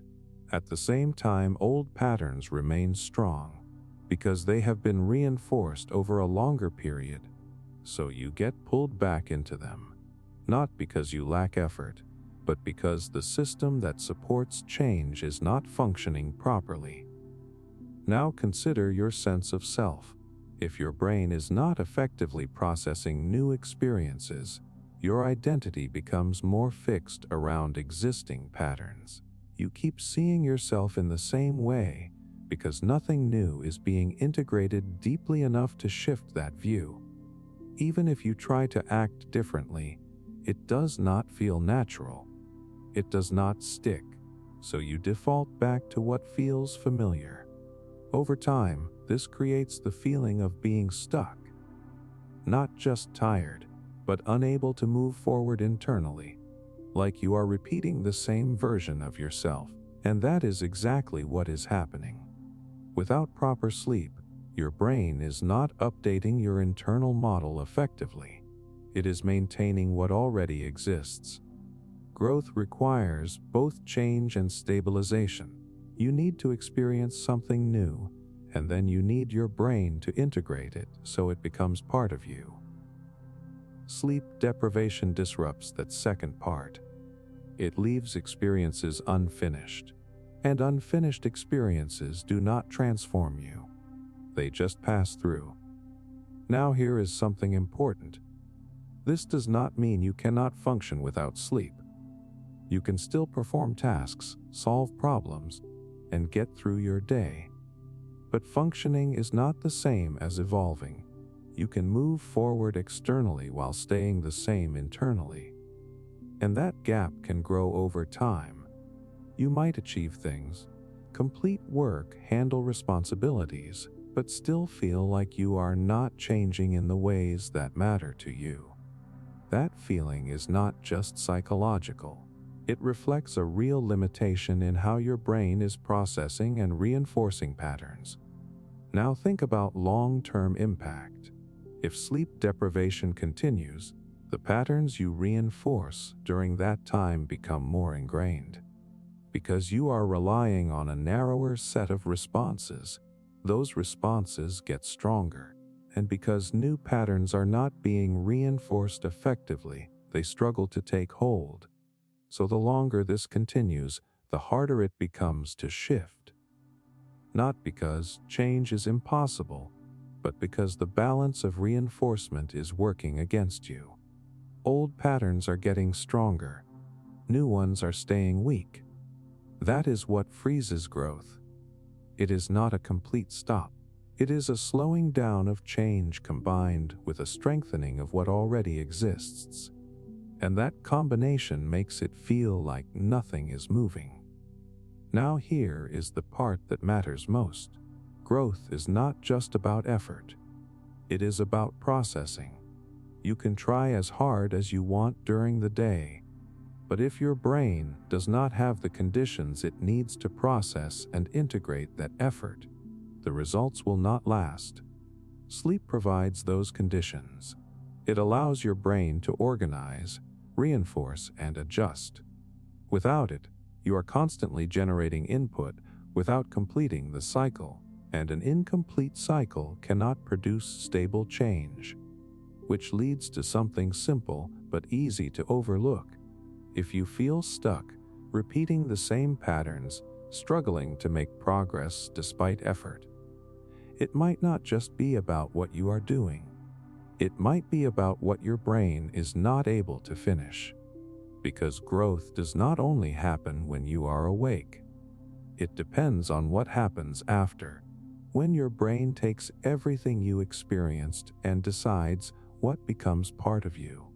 And when that process is interrupted again and again, the version of you that wakes up stays closer to who you were yesterday. Not because you cannot change, but because the system that allows change to settle has been paused. And until that system is restored, progress will keep feeling like it starts, fades, and starts again without ever fully taking hold. The gap between continuity and change. You move through your life with a quiet assumption that everything connects smoothly. Yesterday leads into today, today leads into tomorrow, and somewhere in that flow is a stable version of you holding it all together. It feels continuous, like a line that never breaks. You recognize your thoughts, your habits, your preferences, and that familiarity creates the sense that you are the same person moving forward. But if you look closely, there is a gap hidden inside that continuity, a gap between what stays the same and what is actually changing underneath it. That gap is easy to miss because it does not feel like a break. It feels like a blend. You wake up and everything seems familiar enough that you do not question it. Your memories are there. Your environment is the same. Your sense of identity feels intact. But the continuity you feel is not proof that nothing changed. It is the result of your brain stitching together slightly different versions of you in a way that feels seamless. During the day, you are constantly shifting. Every experience, every thought, every reaction adds a small adjustment to how your brain is organized. You might not notice it in the moment, but each interaction leaves a trace. Some traces are stronger, some weaker, but they all contribute to the ongoing process of change. Then you go to sleep, and this is where the gap begins to form more clearly. While you are asleep, your brain processes those traces. It strengthens some, weakens others, and reorganizes how they connect. It integrates new information into existing patterns, sometimes reinforcing what is already there, sometimes subtly altering it. By the time you wake up, your internal structure is not identical to what it was the day before, but you do not experience that difference directly. What you experience is continuity. Your brain presents you with a version of yourself that feels consistent enough to maintain a stable identity. It fills in the gaps, smooths over the changes, and creates the sense that nothing fundamental has shifted. This is where the illusion forms. Because while you feel continuous, you are also changing. And those two things are happening at the same time. The gap between them is not a visible break. It is a quiet difference between what feels stable and what is actually evolving. Now here is where it becomes more real. Think about how you react to something today compared to how you would have reacted weeks or months ago. In some cases, the difference is obvious. You might be more patient, more reactive, more confident, or more uncertain. But in many cases, the change is subtle. You respond slightly differently, think in a slightly altered way, feel something with a different intensity. Those small differences are the result of accumulated changes. But because each change was small, and because your brain maintained continuity along the way, you did not feel them happening. You only see the result when enough of them add up. This is the gap in action. It is the space where change happens without breaking the feeling of sameness. And that space is where your identity evolves. Now consider what would happen if continuity did not exist. If you felt every small change as a disruption, your sense of self would feel unstable. You would feel like a different person all the time, with no clear connection between who you were and who you are. That would make it hard to function, hard to make decisions, hard to maintain any sense of direction. So your brain protects continuity. It creates a stable narrative, linking each version of you into a single story. But in doing so, it hides how much is actually shifting. This is not a flaw. It is a necessary balance. You need continuity to feel grounded, but you need change to grow. The gap between them is where both are maintained. Now here is something important. Because you do not feel the gap, you might assume that real change requires something dramatic. A big decision, a major event, a clear turning point. But most of your change does not come from those moments. It comes from the accumulation of small adjustments that pass through this gap unnoticed. Each day, you are slightly updating how you think, how you react, how you interpret things. Each night, your brain processes those updates and integrates them into your system. The continuity makes it feel like nothing changed. The processing ensures that something did. Over time, this creates a version of you that is different enough to notice, but similar enough to feel like the same person. That is why you can look back and feel like you have changed, even though you never felt a clear moment when it happened. The gap was always there. Now think about how this affects your sense of control. If you believe you are completely continuous, you might underestimate how much you are changing. You might assume that your current patterns are fixed, that this is just who you are. But if you recognize the gap, you start to see that your identity is more flexible than it feels. You are not locked into one version. You are moving through a series of versions that are connected but not identical, and each version is influenced by what you repeat and what your brain reinforces. This means that small shifts matter, because they pass through the gap and become part of your continuity without you noticing. A small change in how you respond to something. A slight adjustment in what you focus on. A different way of interpreting a situation. These do not feel like major transformations. But when they are repeated and processed, they accumulate, and the gap allows them to integrate without disrupting your sense of self. Now here is the subtle part. The gap does not just allow change. It also allows persistence. If you keep repeating the same patterns, those patterns also pass through the gap and become part of your continuity. So you can stay the same in certain ways while still feeling like you are moving forward. That is why change is not automatic.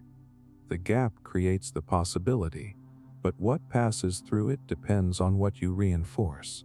Your brain does not decide to change you randomly. It responds to patterns. So the gap is not just a space where change happens. It is a space where patterns are stabilized. Whatever you repeat becomes easier to carry forward. Whatever you do not repeat becomes easier to let go. Over time, this shapes the direction of your identity. But it does so quietly, without breaking the feeling of continuity. Which means something simple, but easy to miss. You are not either the same person or a different person. You are both. You are continuous enough to feel stable and changing enough to evolve, and the gap between those two is where your life is actually unfolding. Not in dramatic shifts, but in the small, consistent updates that your brain integrates while making everything feel like it has always been this way. Why you can't fully return to yesterday's version of yourself. You might think you can go back to how you felt yesterday, back to how you saw things, back to the version of you that existed before something changed. It feels like it should be possible because the difference is so small. It is only one day. Nothing dramatic happened. You still remember everything. Your life looks the same on the outside, so it seems like if you just tried hard enough, you could return to that exact state. But you cannot. Not fully. Something has already shifted, and that shift cannot be undone in the way you expect. The reason is not dramatic. It is not about a big event or a sudden transformation. It is about how your brain processes time. Every single day, your mind is taking in information, reacting to it, and then reorganizing itself based on those experiences. That reorganization does not stop when you go to sleep. It actually becomes more active. Your brain starts sorting, reinforcing, weakening, and connecting different patterns. By the time you wake up, the internal structure that shapes how you think and feel is slightly different. It does not feel different because the change is small. Your memories are still there. Your habits still feel familiar. Your environment has not changed. But under that surface, connections have been adjusted. Some have become stronger. Some have become weaker. And those adjustments influence how you experience everything. So when you try to return to yesterday's version of yourself, you are trying to step back into a structure that no longer exists in the same form. You can remember it. You can approximate it, but you cannot recreate it exactly. Think about how you react to something simple. A conversation, a decision, even a thought. Yesterday, your reaction was shaped by a specific arrangement of neural patterns. That arrangement included everything you had experienced up to that point. It included your emotional state, your recent thoughts, your level of energy, and the patterns that were strongest at that time. Then you went to sleep, and your brain processed all of that. It adjusted the strength of those patterns. It integrated new information. It reduced some emotional intensity and reinforced other connections. So today, even if everything looks the same, the internal arrangement is not identical. That means your reaction cannot be identical either. It might be very close. It might feel almost the same. But it is not a perfect match. This is why certain feelings are hard to recreate. You might try to feel exactly how you felt in a past moment, but something is slightly off. The intensity is different. The perspective has shifted. The meaning has changed just enough to alter the experience. That difference comes from the updates your brain has made. Now, here is where it becomes more interesting. This process does not just apply to emotions. It applies to how you see yourself. Your identity is not stored as a fixed object. It is built from patterns, memories, and interpretations that are constantly being adjusted. So the version of you that existed yesterday was supported by a specific set of reinforced patterns. After sleep, those patterns have been updated, which means your identity has shifted, even if you do not feel it immediately. This is why you cannot fully return, because the foundation has moved. It is like trying to rebuild something using pieces that have already been rearranged. You can get close, but it will not be the same. Now think about what this means for your sense of continuity. You feel like the same person because your brain creates a stable narrative. It connects your past and present into a single story. That story smooths over the differences and makes everything feel consistent. But that consistency is not exact. It is approximate. It is close enough to feel real, but not precise enough to be identical. And that small difference is where change lives. Every day, you are moving slightly away from who you were. Not in a way that breaks your identity, but in a way that updates it. So the idea of going back becomes more of a feeling than a possibility. You are not stepping back into a previous version. You are remembering it from a new one. That distinction matters, because remembering something and being that version again are not the same. Memory gives you access to the past, but it does not restore the exact conditions that created it. Those conditions included your brain state at that time, your emotional balance, the strength of specific neural connections. All of those have changed, so the experience cannot be perfectly recreated. Now here is the part that can feel uncomfortable. If you cannot return to yesterday's version of yourself, then you are always moving forward, even when you do not want to. You cannot pause yourself in time. You cannot hold on to a specific state indefinitely. Everything is being processed and updated continuously.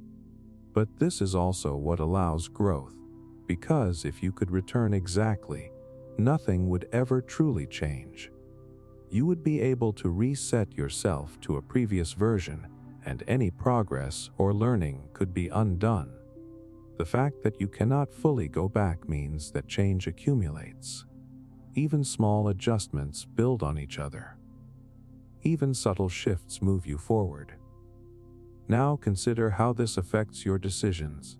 If you understand that you cannot return to a previous version of yourself, you start to see your current state differently. It is not just a continuation. It is an updated position. What you think now, what you feel now, is influenced by everything that has already been processed.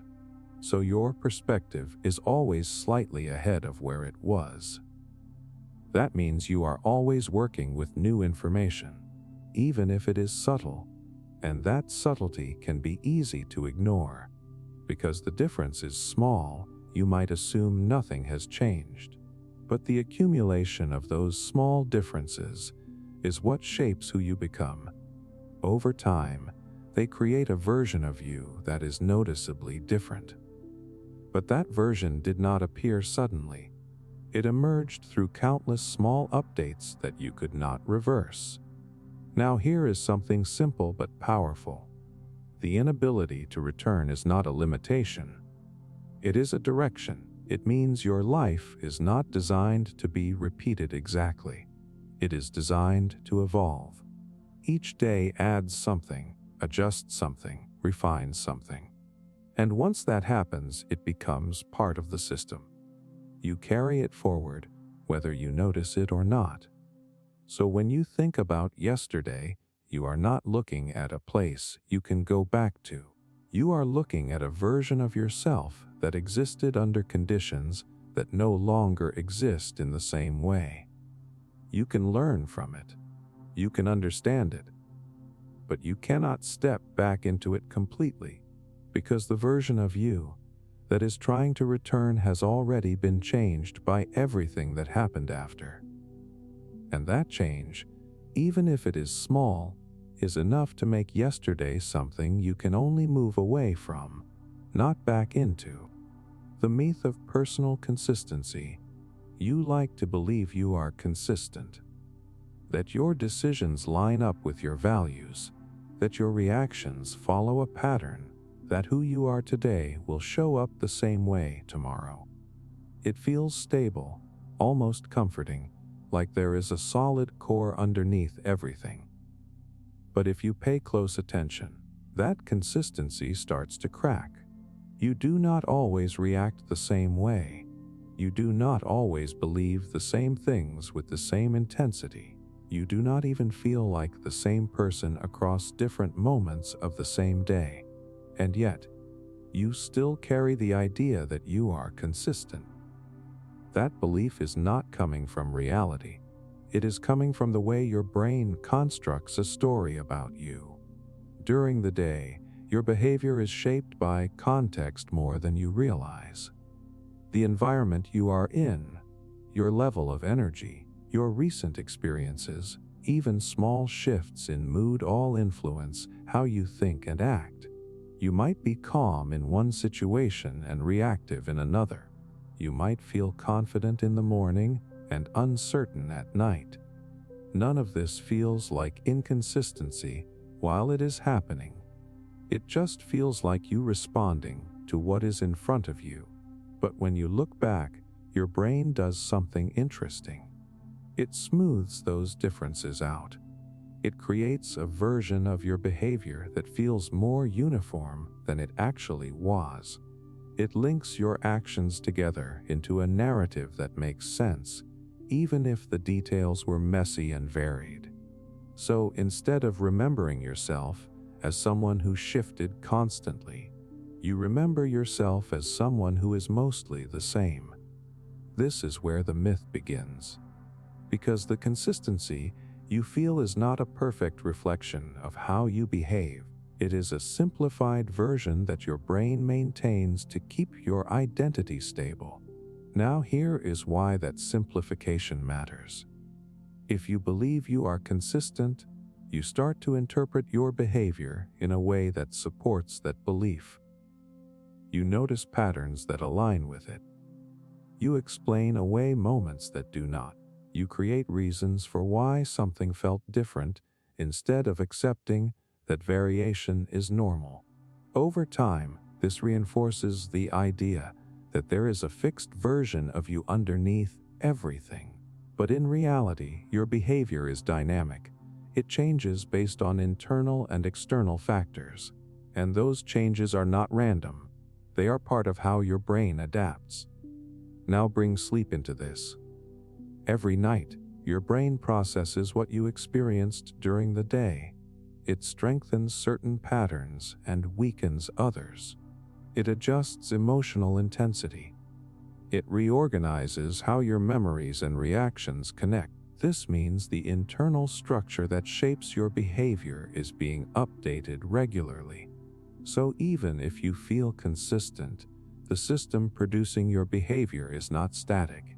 It is evolving, and that evolution creates subtle differences in how you respond to the same situations over time. This is why something that felt easy yesterday can feel harder today. Why something that bothered you before might not affect you as much now. Why your perspective can shift without a clear reason. These are signs of change. But because your brain maintains a sense of continuity, you interpret them as variations within the same identity, not as evidence that your identity itself is shifting. Now here is where it becomes more revealing. Think about how you describe yourself. You might say you are patient, or impulsive, or disciplined, or anxious. These descriptions feel like stable traits, but if you look closely, they are based on patterns, not constants. You are patient in some situations and not in others. You are disciplined at certain times and not consistently across all contexts. These traits are tendencies, not fixed qualities, and those tendencies can change.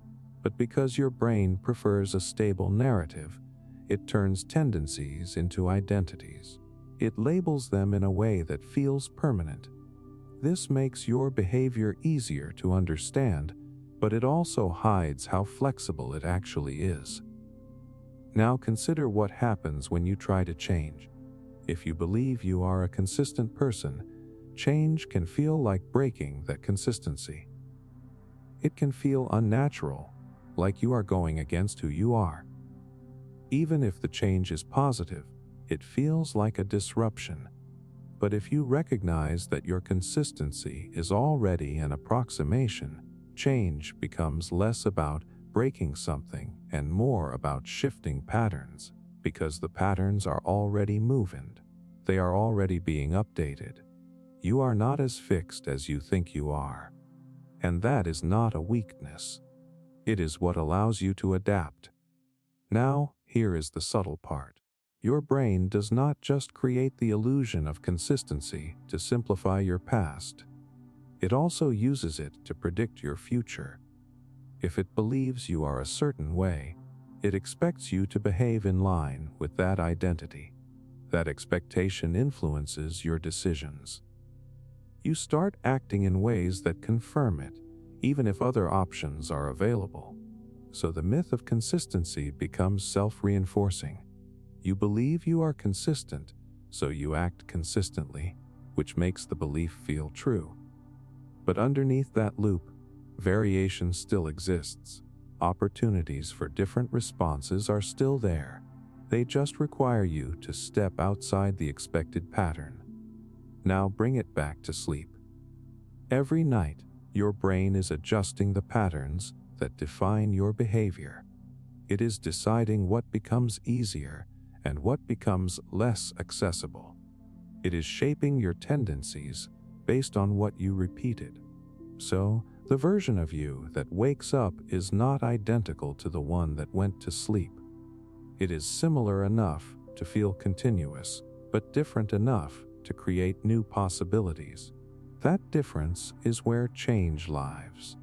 But the illusion of consistency can make you ignore it. You might assume that because you acted a certain way before, you will act the same way again. You might not even consider that your response could be different. And that assumption limits you, because it locks you into a pattern that is not actually fixed. Now here is something simple but important. You are not inconsistent in a flawed way. You are variable in a functional way. Your behavior shifts because your brain is constantly updating how it processes information. Your reactions change because your internal state changes. Your identity evolves because the patterns supporting it are not static. So the idea that you are a consistent person is not entirely wrong. It is just incomplete. You are consistent enough to feel stable, but variable enough to change. And the balance between those two is what allows you to move through the world without feeling lost, while still having the ability to become something different, which means something easy to overlook. The version of you that feels stable is not fixed. It is maintained. Maintained by a brain that is constantly adjusting, refining, and reshaping the patterns that make you feel like you have always been this way. Each morning as a psychological rebirth, you wake up and assume you are simply continuing. Like the day has resumed, like you pressed pause, and now you are pressing play again. The same mind, the same identity, the same internal world, just picking up where it left off. It feels seamless. Familiar thoughts come back, familiar worries, familiar motivations. It all feels connected enough that you never question it. But what if that feeling is misleading? What if every morning is not a continuation, but a reconstruction? Because when you wake up, you are not stepping back into the exact same mental state you left behind. You are stepping into a version of yourself that has already been adjusted, filtered, and reshaped overnight. During the day, your mind is in motion. You react, interpret, decide, feel. Everything happens in real time, and most of it remains unresolved at the level it was experienced. You do not fully process every emotion, every thought, every reaction. You carry them forward in a raw state. That rawness is what makes the day feel intense, immediate, sometimes overwhelming. Then you sleep, and your brain begins reorganizing everything. It does not just store what happened. It edits it. It adjusts emotional intensity, strengthens certain patterns, weakens others, and integrates new experiences into your existing structure. This is not passive. It is an active process of reconstruction. So when you wake up, you are not holding the same arrangement of thoughts and feelings you had before. You are holding an updated version. That update is usually subtle. You still recognize yourself. Your identity feels intact. But if you look closely, small differences are everywhere. The way you think about something, the way you feel about a situation, the way you respond to a thought, all slightly shifted. These are not random changes. They are the result of what your brain decided to keep, what it decided to reduce, and how it reorganized everything in between. This is why mornings can feel different without a clear reason. Something that felt overwhelming the night before might feel manageable. Something that seemed confusing might feel clearer. Something that felt urgent might feel less important. Nothing external changed. But internally, the structure did. Now here is where it becomes more interesting. This process is not just about your thoughts. It is about your sense of self. Your identity is not stored as a fixed object. It is built from patterns that are constantly being reinforced or weakened. During sleep, those patterns are adjusted. So when you wake up, the version of you that exists is slightly different from the one that went to sleep. Not dramatically different, but enough that your responses, your perceptions, and your priorities can shift. This is what makes each morning a kind of psychological rebirth. Not in a dramatic sense where everything resets, but in a subtle sense where everything is recalibrated. You are still connected to your past, but you are not identical to it. Now think about how this affects your behavior. If you wake up with slightly adjusted patterns, then your decisions are being made from a slightly different position. You might respond differently to the same situation. You might think differently about the same problem. You might feel something with less or more intensity. These differences are small, but they accumulate. Over time, they create change. But because the process happens gradually, it feels like continuity instead of transformation. You feel like the same person, even as you evolve. This is where the illusion of sameness comes from. Your brain maintains a consistent narrative, linking each version of you into a single story. That story smooths over the differences and makes everything feel stable. But underneath that stability, change is constant. Every morning is a new arrangement of patterns. Every morning is a slightly different configuration of your mind. And because you step into it without noticing the transition, it feels like nothing changed. Now here is something important. This daily reconstruction means you are not locked into the exact state you were in yesterday. If something felt overwhelming, it might not feel the same today. If something felt impossible, it might feel more manageable. If something felt unclear, it might start to make sense. This is not random. It is the result of your brain processing and adjusting. But it also means something else. The version of you that wakes up is influenced by what was reinforced the day before. If certain patterns were repeated, they are more likely to be strengthened. If others were not, they are more likely to be weakened. So each morning is not just a fresh start. It is a continuation shaped by what you carried into sleep. This creates a balance. You are not starting from zero. But you are not exactly where you left off either. You are starting from an updated position. Now consider what this means for change.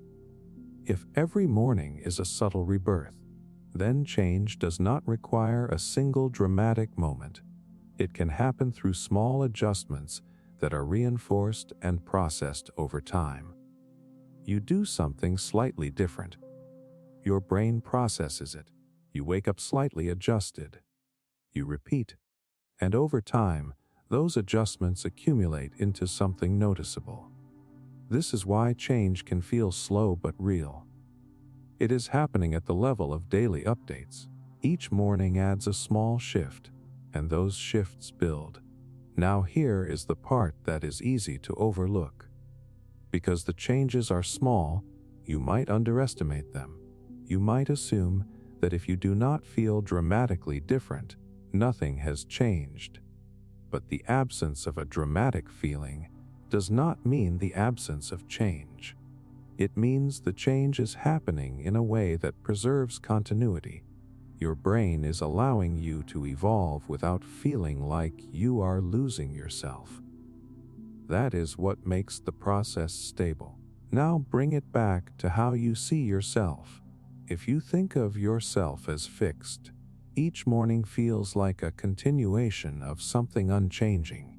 But if you recognize that your mind is being updated, each morning becomes something else.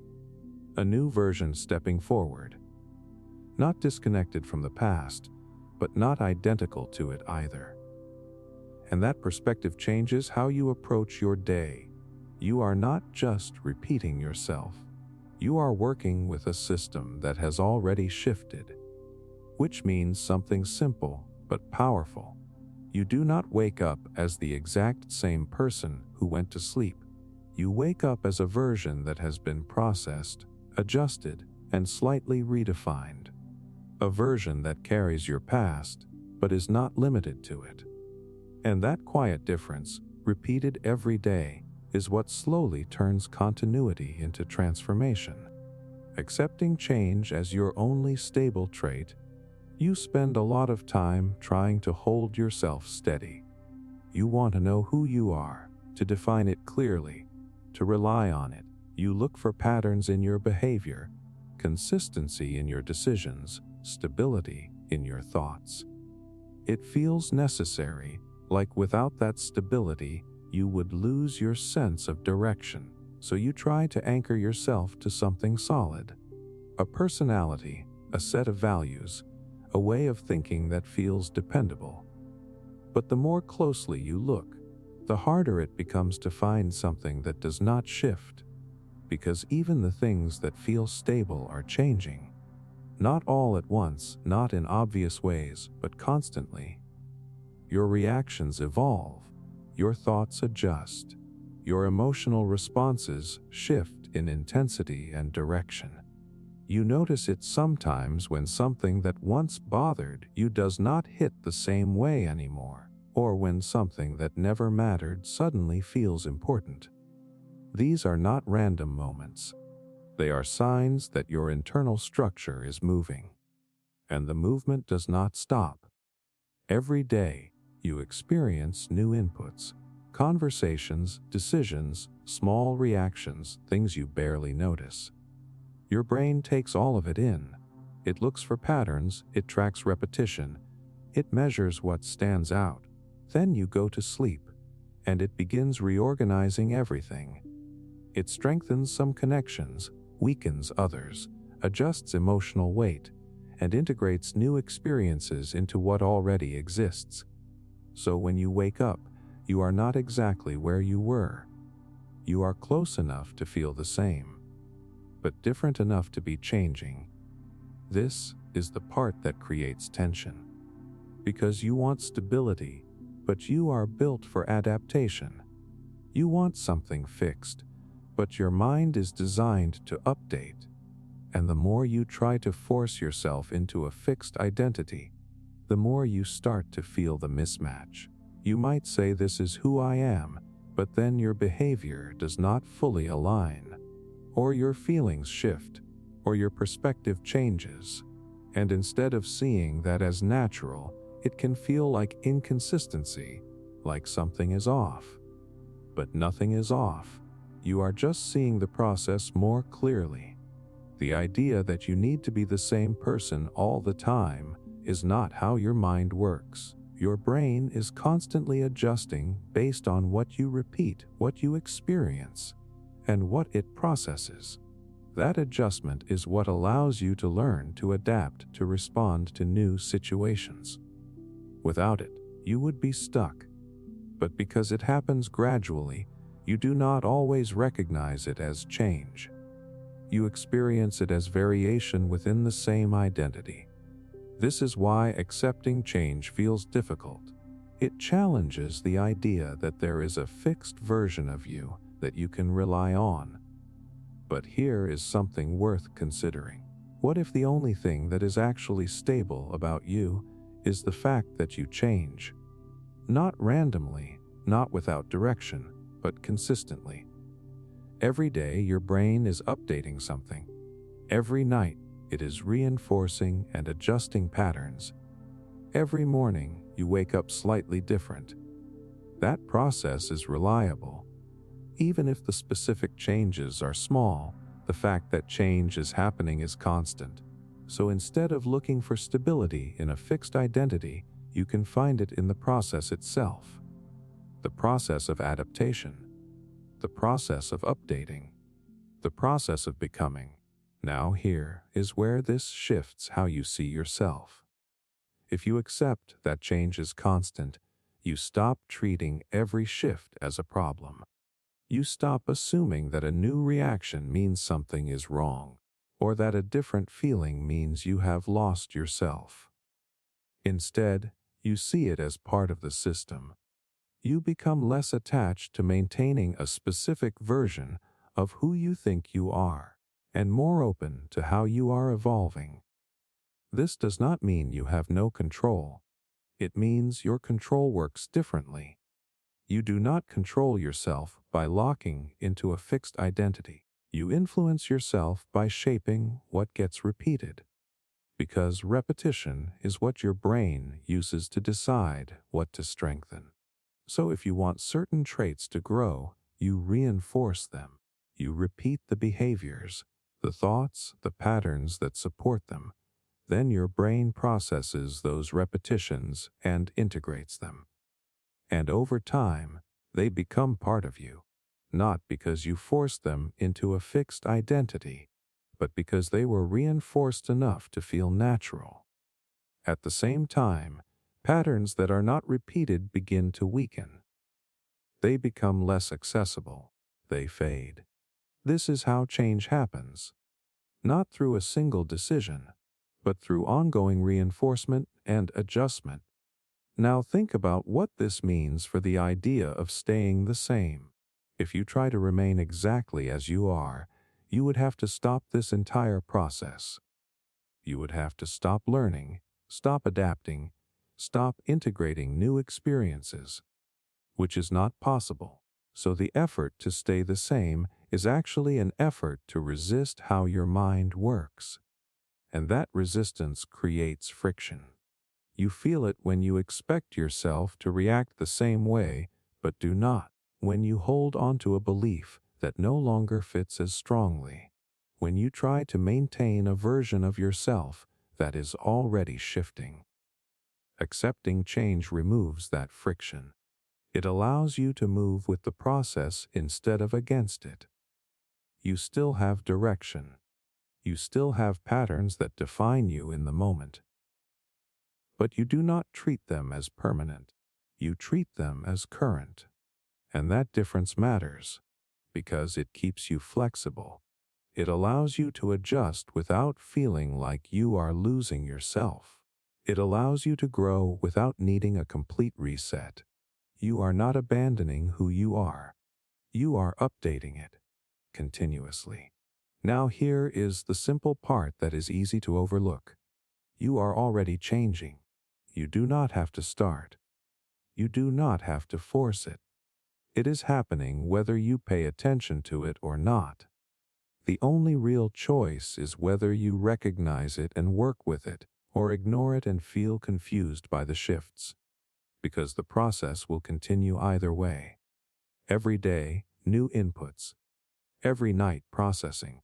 Every morning, a slightly adjusted version of you. That cycle does not stop. Which means something simple but grounding. You do not need to find a version of yourself that never changes. You need to understand the process that always does, because that process is the only thing you can truly rely on. Not a fixed identity, not a permanent state, but the continuous movement that shapes who you are becoming, one subtle shift at a time.